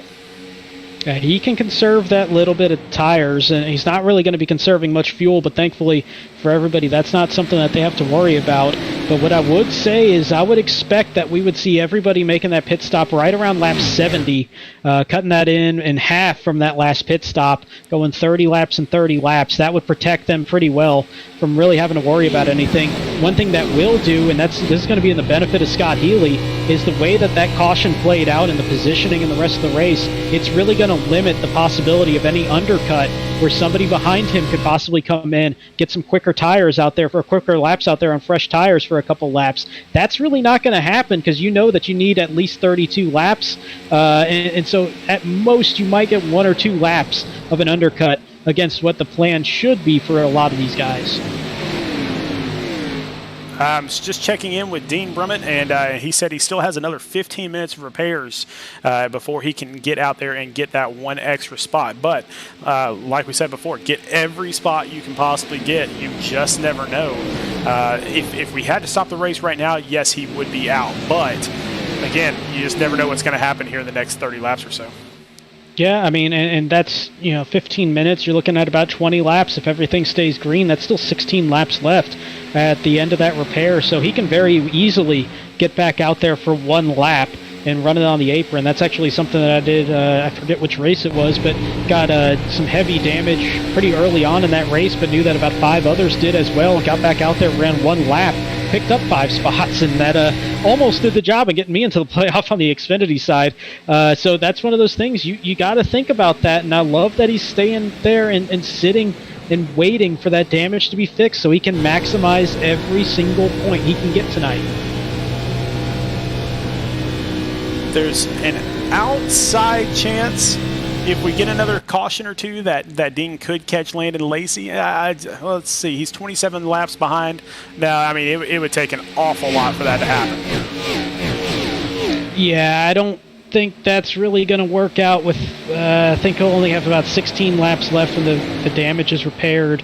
He's 27 laps back. I don't think that's something that's going to be too possible there. But those 2 points may be just enough, though. Scott Healy already into the next round of the playoffs. Joshua Balliet, Reese Schaefer right behind him are looking extremely comfortable. So going back to Nick Goen in 4th, who desperately needs as many points as possible because he missed last race. But then look at David Duke back there in 6th after kind of burning up his stuff a little bit earlier. He is only 4 points outside the cut coming into this thing. And so with him being up in 6th place right now, this is looking extremely good for him, especially since there's about 7 drivers in the playoffs that are actually 8 drivers that are in the playoffs behind him right now. Yeah, and I think, so one thing that happens here at Auto Club, and it's because of how wide the track is, you can burn the tires up and it'll hurt you for a few laps. But around 15, 20 laps into a run, everybody kind of levels off to about the same tire wear. And from that point, it's kind of just similar. You can find a way to get around the track to kind of hang on to similar pace of everybody else around you. So yeah, you'll burn them up and you'll take that penalty for a few laps. But then you get about midway through the fuel run and everything kind of levels off and you'll find that pace with everybody else.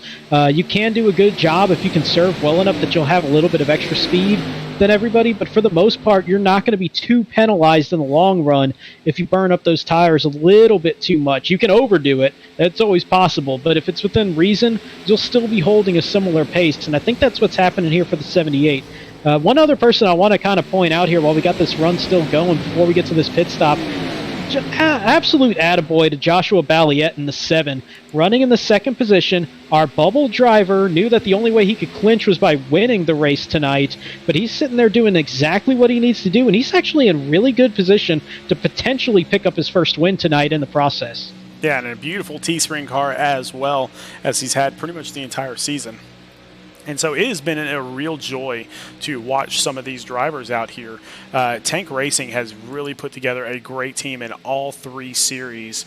And so they look to be kind of the dominant force here in Speed Racing Network. Now, there's a couple other teams that are a little bit higher in the standings than them in the various series, but they have definitely made their mark, and they have definitely put a great team structure together to where if they invite in even more drivers, this could get to be really fun for Tank Racing.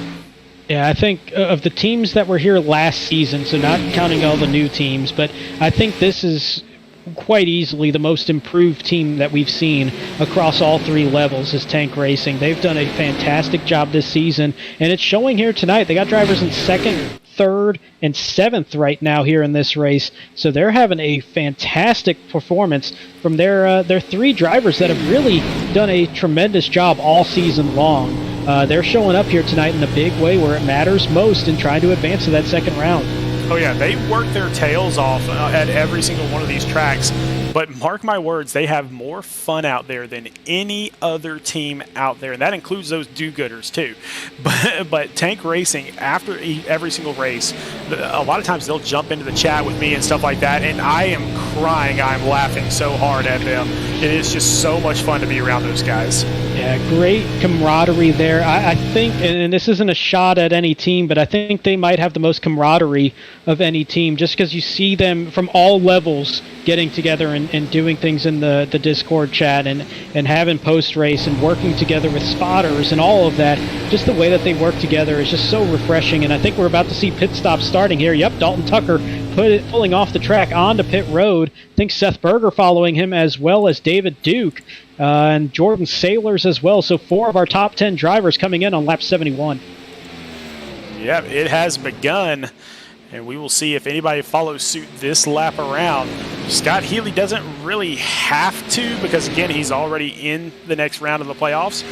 But if he wants to defend that position, he may want to here very shortly. I think everybody else should be coming in this time if you're trying to do anything. Now, if you're Nick Gowen, maybe you think about going atypical, because you got to have that home run cut. You got to go off strategy from everybody else to try to make up such a large gap.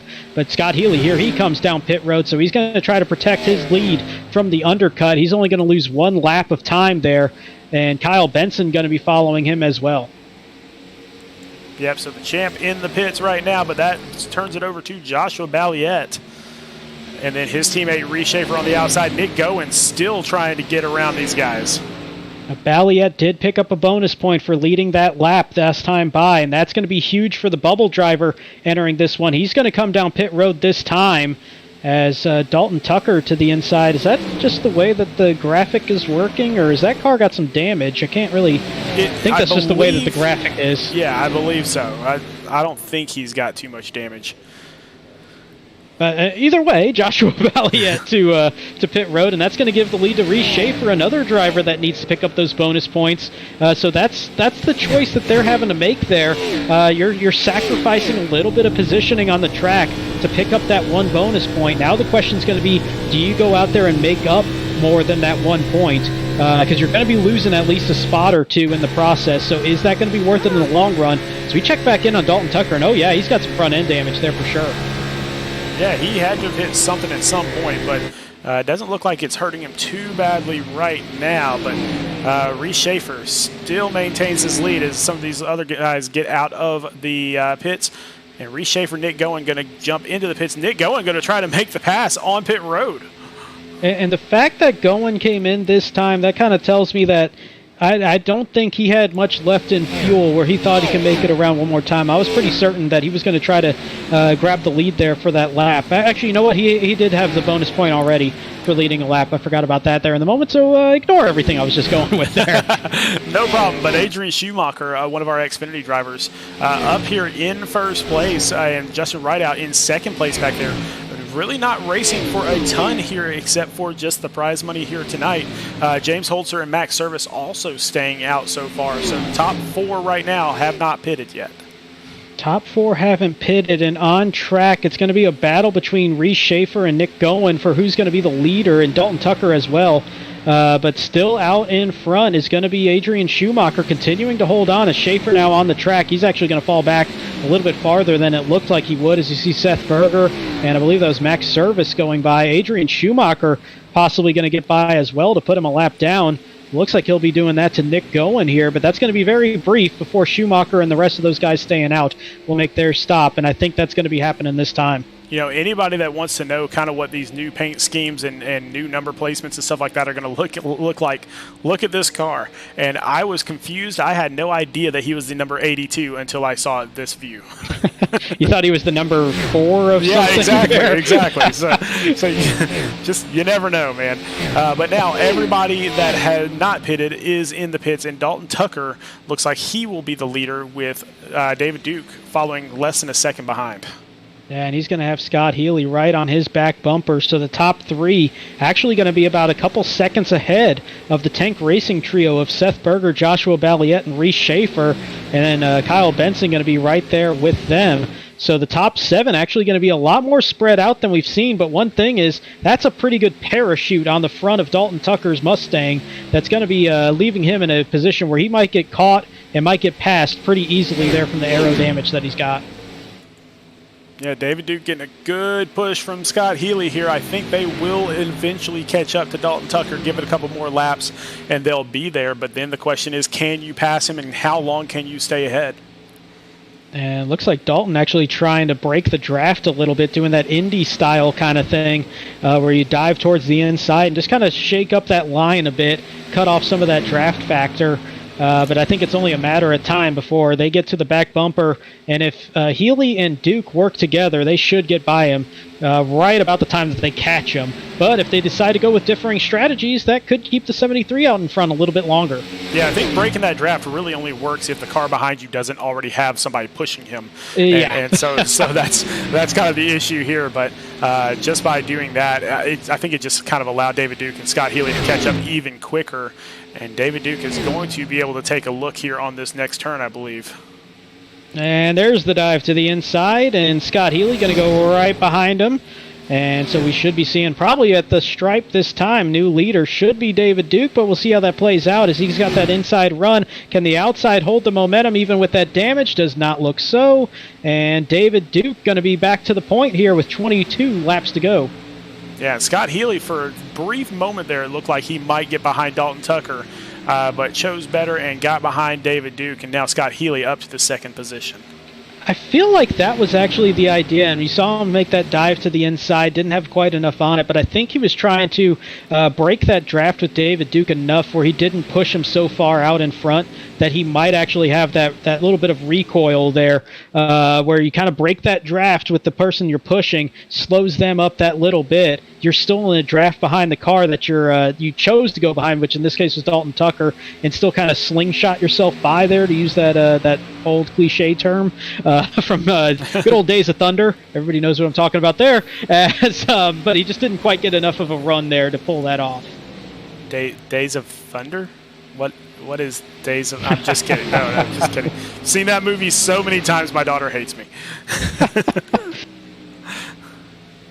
Well, a little bit less exciting than the sugar packets, but we're seeing it playing out here on the track, and now they're trying to make that slingshot work here in the case of Scott Healy and David Duke, but still a lot of patience here from the defending champion in that 64 as he's still working on how he wants to set up that pass if he gets that opportunity, but still a long way to go here for the 78 of David Duke to hold on to that possible win, which would be an absolute clutch moment if he can do so and might find himself moving into the top 10. Yeah, if Nicole Kidman is watching somehow, some way, we're sorry for that reference. But if you are watching Nicole Kidman, let us know. That'd be amazing. We'd love to interview you. That would be excellent. All right, so back to the race now that we've called out an actress and asked her to come and get an interview with us. Seth Berger, who led a lot of this race, back here in 5th position, trying to track down his own teammate, Joshua Balliet, for 4th.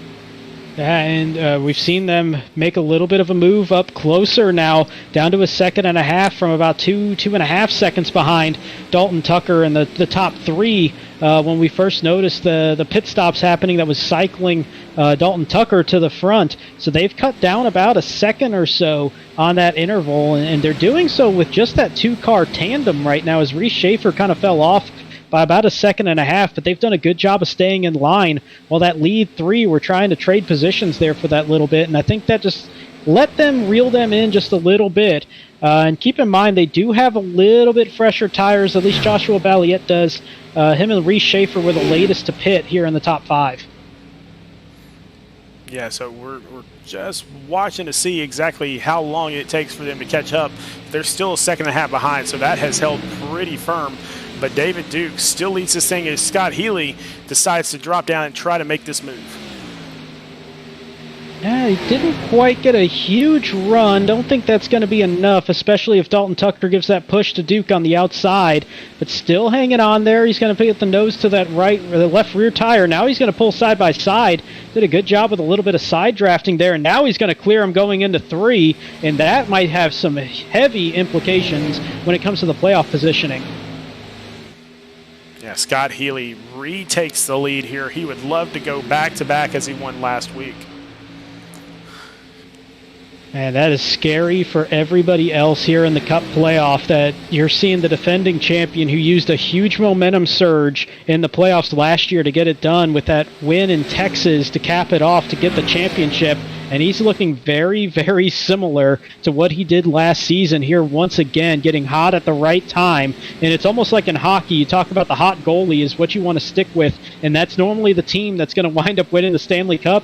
Here in racing, it's the hot driver at the time, and right now that man is the 64 of Scott Healy, who has just been doing a fantastic job since the playoffs started. You know, a little bit earlier in this season, he was saying that he just didn't find this fun anymore, and then we said, hey man, come on, just keep it up, you'll be fine. And then he got back in the car and won the next race, I believe. He either won or he took second in the next race, and he said that was the most fun I've had in forever.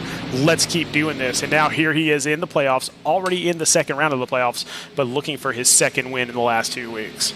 And I got to tell you, I mean, that's something that I think it's gotten a lot more attention, and I'm not going to make it into the serious mental health kind of talk, which I could all day with my background on it, but I think there's something to that where it's a confidence thing, it's a comfort thing.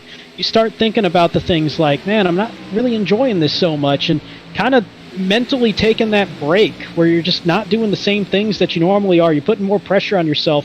In sports, you start calling it you're pressing a little too much, and it makes it a whole lot less enjoyable. And then if you take that break, you come back, you look at it in a different light, and you see it in a completely different way. You relax so much more. There's less pressure that you put on yourself. All of a sudden, you start performing better, and you start picking up those wins, and all of a sudden, it gets a whole lot more fun because the performance side of things is back. Sometimes you just need that little bit of a breather mentally, and it just puts you in a whole new light. And we're seeing that here from the regular season where Scott Healy kind of took that mental break, and then all of a sudden came back a whole refreshed driver, and we're seeing the ramifications of that where he has just been lights out since coming back. Well, and it doesn't even matter if you're good or bad on the track. You can still have those issues where you're just not enjoying yourself. I mean, there's a wide receiver in the NFL that announced today that he's stepping away from the NFL for a little while just to get his mind back right and all that stuff. One of the best receivers in the NFL. So it doesn't matter if you're good or bad. It can affect you either way. You just have to have the joy in it, and that's one of the crazy parts about iRacing. You have one group that is here strictly for fun. You have another group that is here strictly for competition. And then you have those guys that are kind of in the middle. And so it's all about kind of finding your way through this simulation. Yeah, and I mean, Calvin Ridley, drafted him in the second round in my fantasy league. But at the same time, as somebody that does have my mental health issues myself, I do battle with depression and anxiety, something I'm more than happy to talk about. I run the green ribbons on my 20 Grid Finder car for that purpose, to bring attention to it, mental health battles and people that struggle with it. And at the end of the day, you got to do what you got to do to put yourself in a good light. If you're in a bad spot in life, you're not going to achieve the things that you want to achieve. If you're in a good space mentally, you can do so much more because you have that confidence, you have that drive, you have that extra focus to do things. And whether it be depression and anxiety, whether it just be confidence and just having fun in something, it goes so many different levels, and it goes such a long way. And, I probably took that a little bit deeper than I needed to, but it all comes back to, if you're having fun out there, you're going to be doing so much better just because you're going to be enjoying it, and you're going to have the pressure taken off you. Yeah, and it could be burnout as well, as Vincent Cortez is saying out there in the chat right now. You could just be burnt out from it. It's just something, it turns into a job. And once it turns into a job, it's just, it's not what you signed up for. And so anyway, all that aside, Scott Healy is definitely back 100%, and since he has decided to come back, he has just been on an absolute tear. Yeah, and it's showing now as he's really starting to inch away about a half second. It doesn't sound like much, but that gap has slowly increased. And a new third-place driver just happened. Joshua Balliet starting to make a charge towards the front. He's been the fastest out there the last couple laps as he moves into the third position, getting around Dalton Tucker. And Reese Schaefer has moved into fifth, just ahead of Seth Berger. That happened a couple of laps ago, but we're still seeing tank drivers, 3 of them here in the top 6. Joshua Balliet, the bubble driver, entering this race, doing exactly what he needs to be doing, though, to make sure he stays in the top 10 for the next round. Yeah, he's still a second and a half behind Scott Healy with 1 lap fresher tires. I just don't think he's going to get there before the end of this thing, but still, a 3rd place is going to be more than enough for him to basically slot his way into the next round. One of the keys here is David Duke. Where is he going to slot in? Because he was 4 points outside the cut coming into this race. This should be enough to knock him into that playoff picture. But now the question is, who gets knocked out? Who is the one that loses out on this thing? Who's the one that is inside the cut that falls outside? And right now it could be Dean Brummett, who, by the way, is back on the track. So Dean Brummett back on the track once again. He is 16 laps behind Landon Lacy, so unless this thing goes green-white checker a couple times, he is not going to be able to catch him. But he did get that car back out there and gain at least those 2 points between Travis Trevelyan and Craig Lautenschlager. We'll just have to see if that's going to be enough to move him into the next round. And then Landon Lacy, who's out of this race right now, just by virtue of him being able to finish in front of Dean Brummett, I think that Landon Lacy will be in anyway. He should be good. I think he was going to need Kyle Benson and David Duke to basically finish 1-2. Possibly Max Service can replace one of those, but that's still possible to happen, but it's going to need some work and possibly a caution to set that up. But yeah, I mean, Dean Brummett sitting in the 19th position, very likely that's where he'll finish right now. That's going to be about 19 points difference between him and David Duke. The scary thing for him is you still have a couple of guys like Joshua Balliet, like Kyle Benson, like Max Service that are going to be ahead as well. So we're going to have to see how those points play out at the end of things, where they finish in the running order, and that might be enough to possibly eliminate Dean Brummett. Yeah, there are just so many factors. Did you run a clean race to get that bonus point? Did you lead the most laps to get a bonus point? Did you lead a lap to get a bonus point? That sort of thing. I have a feeling that Scott Healy is going to end up running or leading the most laps. So I really think that he'll come in at 45 to 46 points. I don't think he's going to get the clean bonus point just because he did go through the grass. So I think he'll be sitting at 45 points when all is said and done. And that's a kick in the pants when you get a 1x avoiding a wreck, and that's what keeps you away from the clean race bonus point. But, yeah, I mean, he's doing everything else to pick up all the other bonus points possible, and I think he might be about now, if he leads this lap, if my math is right, my table math is right, I think this lap might give him the most laps led. It's where he would lock up that extra bonus point as well. But it's been pretty close, as we saw that long lead earlier for Seth Berger. But I think this is about the point where Scott Healy would lock up that extra bonus point. Yeah, I think he's going to be okay there and definitely already in the next round. So we'll have to kind of it looks like James Holtzer has moved up to 11th place. So, I mean, he's in the next round before we even got into this race as well. And I believe by virtue of the way things are shaking out that Timothy Latham will be in definitely as well. So I think your top 3 in the point standings coming in will definitely be still in it as we get into the next round. Man, that shows you the power of bonus points when it comes to that opening round, though. I mean, we're talking about Landon Lacy being in a tough spot. Looks like he'll still be good, but made it a lot closer than it could have been. James Holtzer locked himself in, but then having a finish tonight where the pressure's off, probably not really pushing too hard out there on the track. But I don't think we've seen him really in the top 10 much at all tonight. But Timothy Latham building up that huge lead compared to the cut line with the way that he ran the first 2 races. All the bonus points, he entered third with the third most bonus points coming into this first round, misses this race, and that's going to carry him through. So we're seeing the power of bonus points where it's going to help you out in that first round, but we're not going to be seeing that when we get to Indianapolis to start round 2. Everybody going to be on level ground. And I'm just verifying with our league admins that we are going to get those standings as quickly as possible right after the race so we can announce who is in and who is not. So we will see who that is shortly here in 4 laps as we're coming to the end of this Golden State 200 as Scott Healy is really run almost a perfect race. And not far off is David Duke in terms of running a near perfect race as well. And he's actually inching his way back towards that back bumper. Maybe saved a little bit of those tires during the run where he started to kind of inch his way behind a little bit more. He's starting to make that little late charge, trying to grab the win, and that might be what he needs to do. But at the same time, the way we've seen so many guys have rough nights tonight, that might be a sketchy position to put yourself if you try to fight for that win a little too hard and lose a couple positions in the process. So this is a tough moment here, and I think at this point you can't do the math too much. You just got to go for it and try to get that win. And if something goes wrong, something goes wrong. But I think you got to go for it if you're the 78, just because you don't know where everybody else is going to fall in line these last 3 laps. I'm going to tell you I strongly disagree with you, and here's why. Kyle Benson's in 10th. He was 4 points ahead of David Duke. David is eight spots ahead of him right now. So David has already passed Kyle Benson. Then you have Dean Brummett, who's in 19th right now. David is gaining 17 points on him. He was only 10 points behind him coming in. So right now, as it sits, just doing the rough ballpark math, David Duke should be in.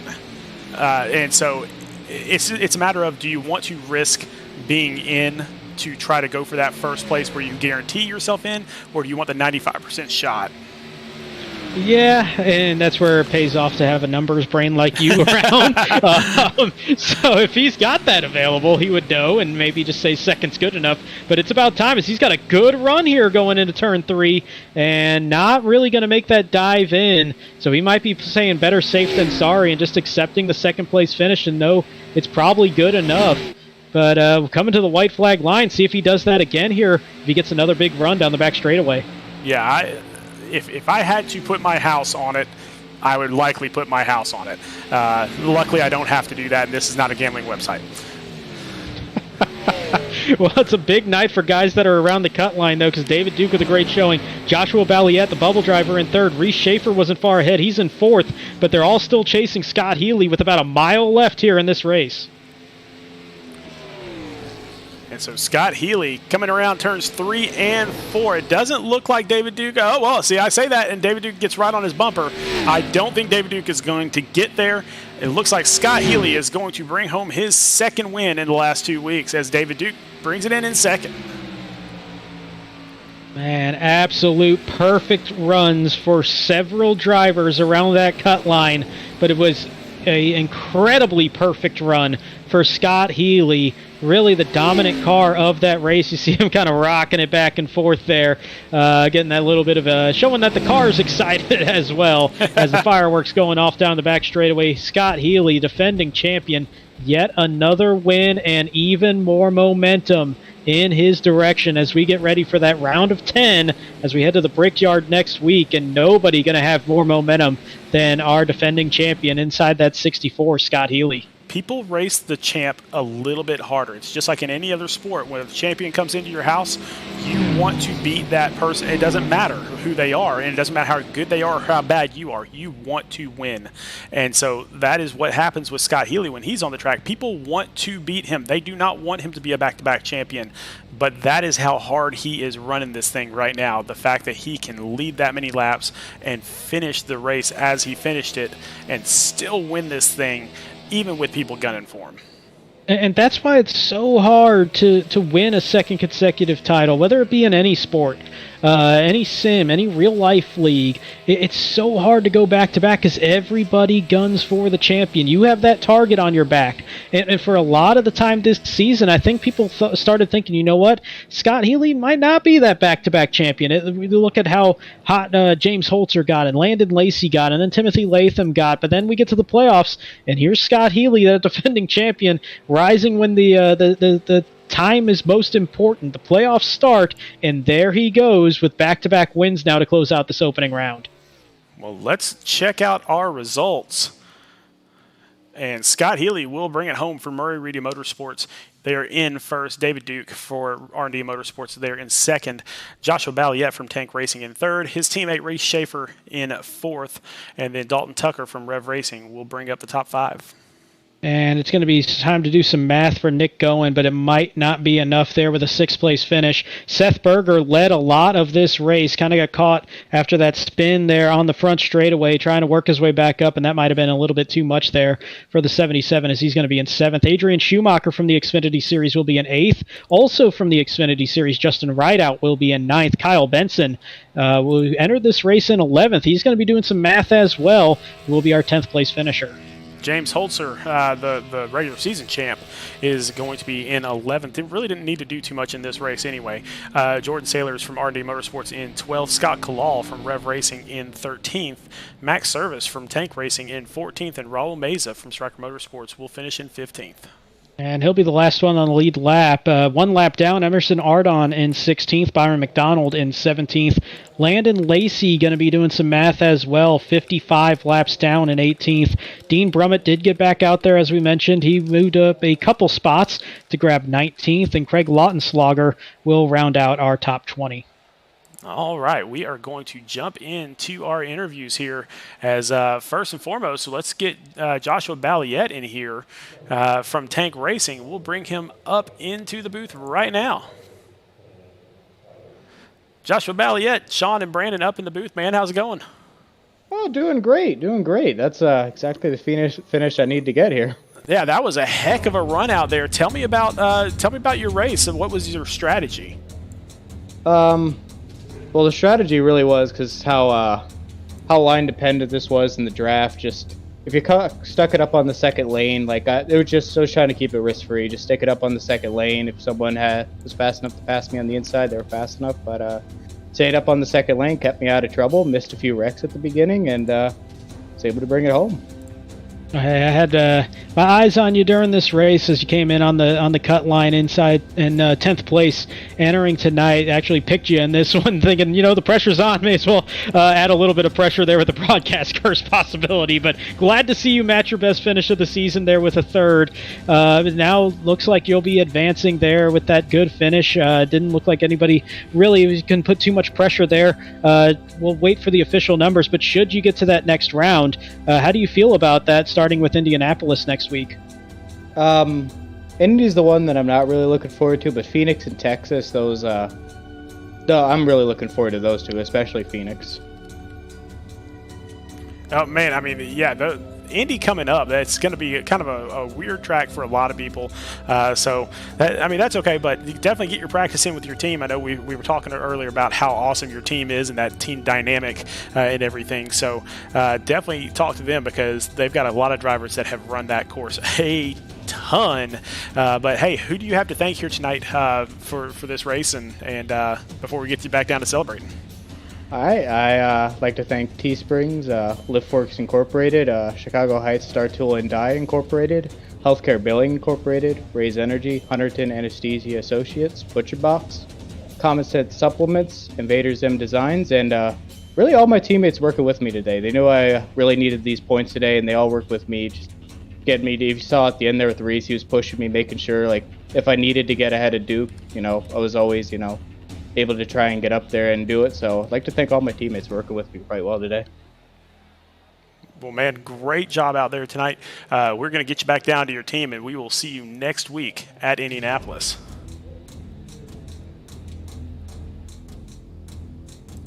All right, Brandon, let's move on to our second place driver here tonight, Mr. David Duke, as we try to pull him up into the chat here.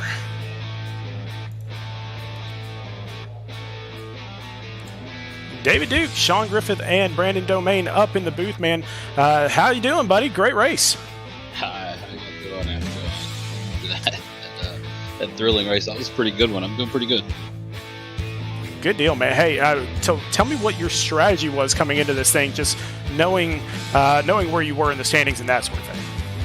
Well, I was on the outside looking in, but I felt good coming into this track for whatever reason. My driving style in this track seemed to hit, and I generally run pretty good here. I was just trying to stay out of trouble that whole time and save my stuff because I knew after about 7 or 8 laps I'd be one of the fastest cars on the track because I usually am here. And sure enough, I was. I just had to weed through the thick of it for the most of the race. Well, one thing we were talking about late was how aggressive you might be in trying to get that win from Scott Healy. It was pretty close there for those last few laps. Did you have a whole lot of desire to do that, or were you thinking, or maybe had somebody in your ear saying that the points might be good enough there with that second place finish that wasn't worth the risk in doing so? What went into that decision there? No, I raced Scott really aggressive midway through that race to take the lead and get a bonus point. So if I could have got to my strategy there on that last lap was to dive to the inside. If I could get to the inside of him and then maybe bump him off his line, maybe that would screw him up on exit. But I wasn't going to push the issue. No, that was I was catching him. I needed another lap. I think I could have got to his door if I'd had another lap, but I wasn't going to press the issue since I already got that bonus point early, and I raced him pretty aggressively early, so I didn't want to ruffle too many feathers. Still got another round to go, Oh, definitely. I mean, I know we're headed to Indianapolis, and a lot of the drivers that we've spoken to this week have basically said that they have no clue what to expect in Indianapolis. Do you? Watch that 78 car. I love it. Love the confidence, man.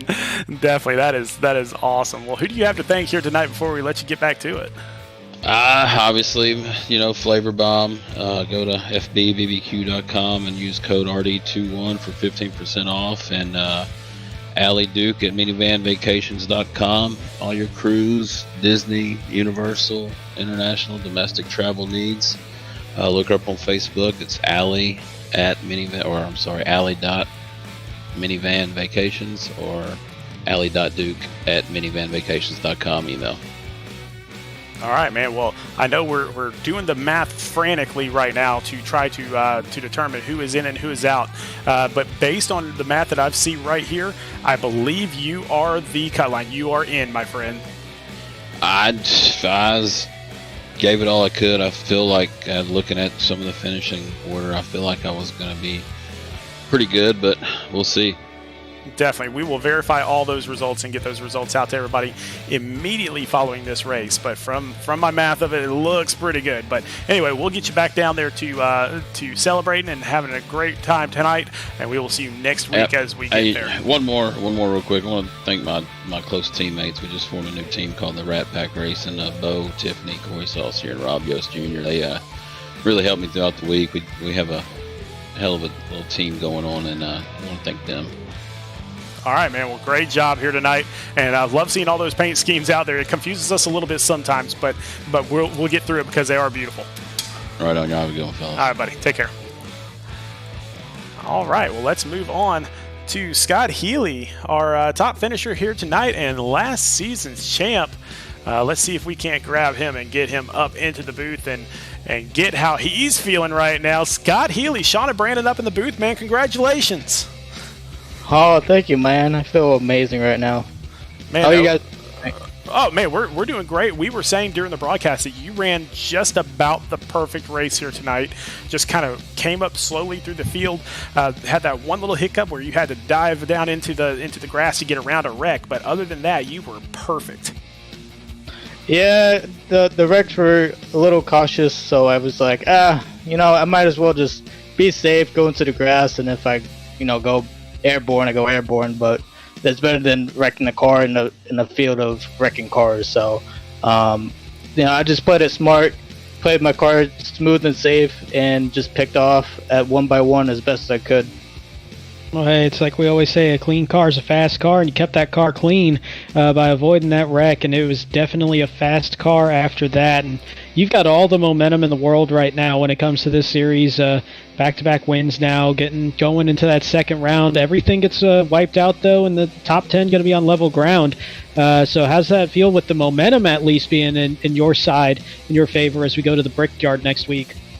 I'm going to keep going. I'm going to keep winning, eating these wins up. Get as much wins as I can, try top 4. If I can't, then, at least I tried. But, from my perspective, I want to go 2 times, so I'm going to try as hard as I can. Well, man, a back-to-back winner of the championship would be just incredible copy for us when we're doing all these broadcasts and stuff like that. But we're going into Indianapolis next week. How do you feel going into that one? Definitely not my strongest track. That track is a little sketchy. through the turns and stuff. So I definitely need to put in some practice time for this week for that track. Try as best as I can to see how I do. So definitely not my strong track, but I'll try to be in that top 5. All right, man. Well, who do you have to thank here before we let you get back to it? I'd like to thank you guys, first of all, for an amazing broadcast each and every week. Crete, Valvoline, National Lumber, friends, family back home, people on Discord, my spotter, but unfortunately he couldn't make it tonight. He was at the actual race, so at least he got to see some action at the end of that race. But hey, so that's what I like to think tonight. So I appreciate everyone that's tuning in. Well, man, great job here tonight. Congratulations on your 2nd win in a row. Congratulations on making it into the next round. And, Champ, we're going to see you next week in Indianapolis. Sounds good, guys. Have a good night. All right, buddy. Have a good one. Well, Brandon, we have kind of done the math. These are unofficial. We're going to double verify everything. But based on what we have right now, it looks like David Duke is in. And unfortunately, Dean Brummett fell out of those top 10. My goodness, just looking at how close it is for everybody there, though. I mean, you got the 5 points from 10th to 11th, but then you only got 4 points going from 10th place David Duke, 9th place Scott Kalal, Timothy Latham in 8th, Joshua Balliet in 7th. Just unbelievably close there. A lot of guys flirting with that elimination zone in red from 11th on back, but congratulations to the 10 that are moving forward. They're still going to be led in terms of seeding going into the next one with our regular season champion James Holtzer, Scott Healy just those 2 points back, but everything gets wiped out, and everybody going to be starting again at 0 when we get to the Brickyard next week. Yeah, that is going to make it ultra interesting as we go to a race that's just not very common for a lot of drivers. A lot of drivers kind of avoid the rectangular track of Indianapolis just because it's sometimes it's kind of long and it's not all that fun to drive. It's tough to drive at the same time. So we will see what happens there at Indianapolis next week, and so keep that in mind. It is next week, November the 7th at 8 p.m. It's the Hoosier 185 at Indianapolis Motor Speedway. What do you expect to see there? That's a hard one to judge. It's one of those mentally taxing tracks, even on a sim, where you have to be focused on every single turn, and it's such a narrow track in terms of the actual width of the asphalt and also the racing line. It's really a one-groove track. You might be able to go too wide, but it's going to kill any speed you have against anybody around you in that point. But you have to be so hyper-focused on every single turn with how technical that track is. So it's a mentally taxing one lapsed moment of judgment and your race could be over. So that is a wild one to start a round of the playoffs, and it's going to be an ultra tight challenge for those 10 drivers inside the playoff. Well, our very next broadcast will be there at Indianapolis, and it's even a crazier time because it's the Truck Series, who doesn't normally drive at Indianapolis. And so we're going to have a great time at the Hoosier 110 trying to figure out who can learn that track the quickest.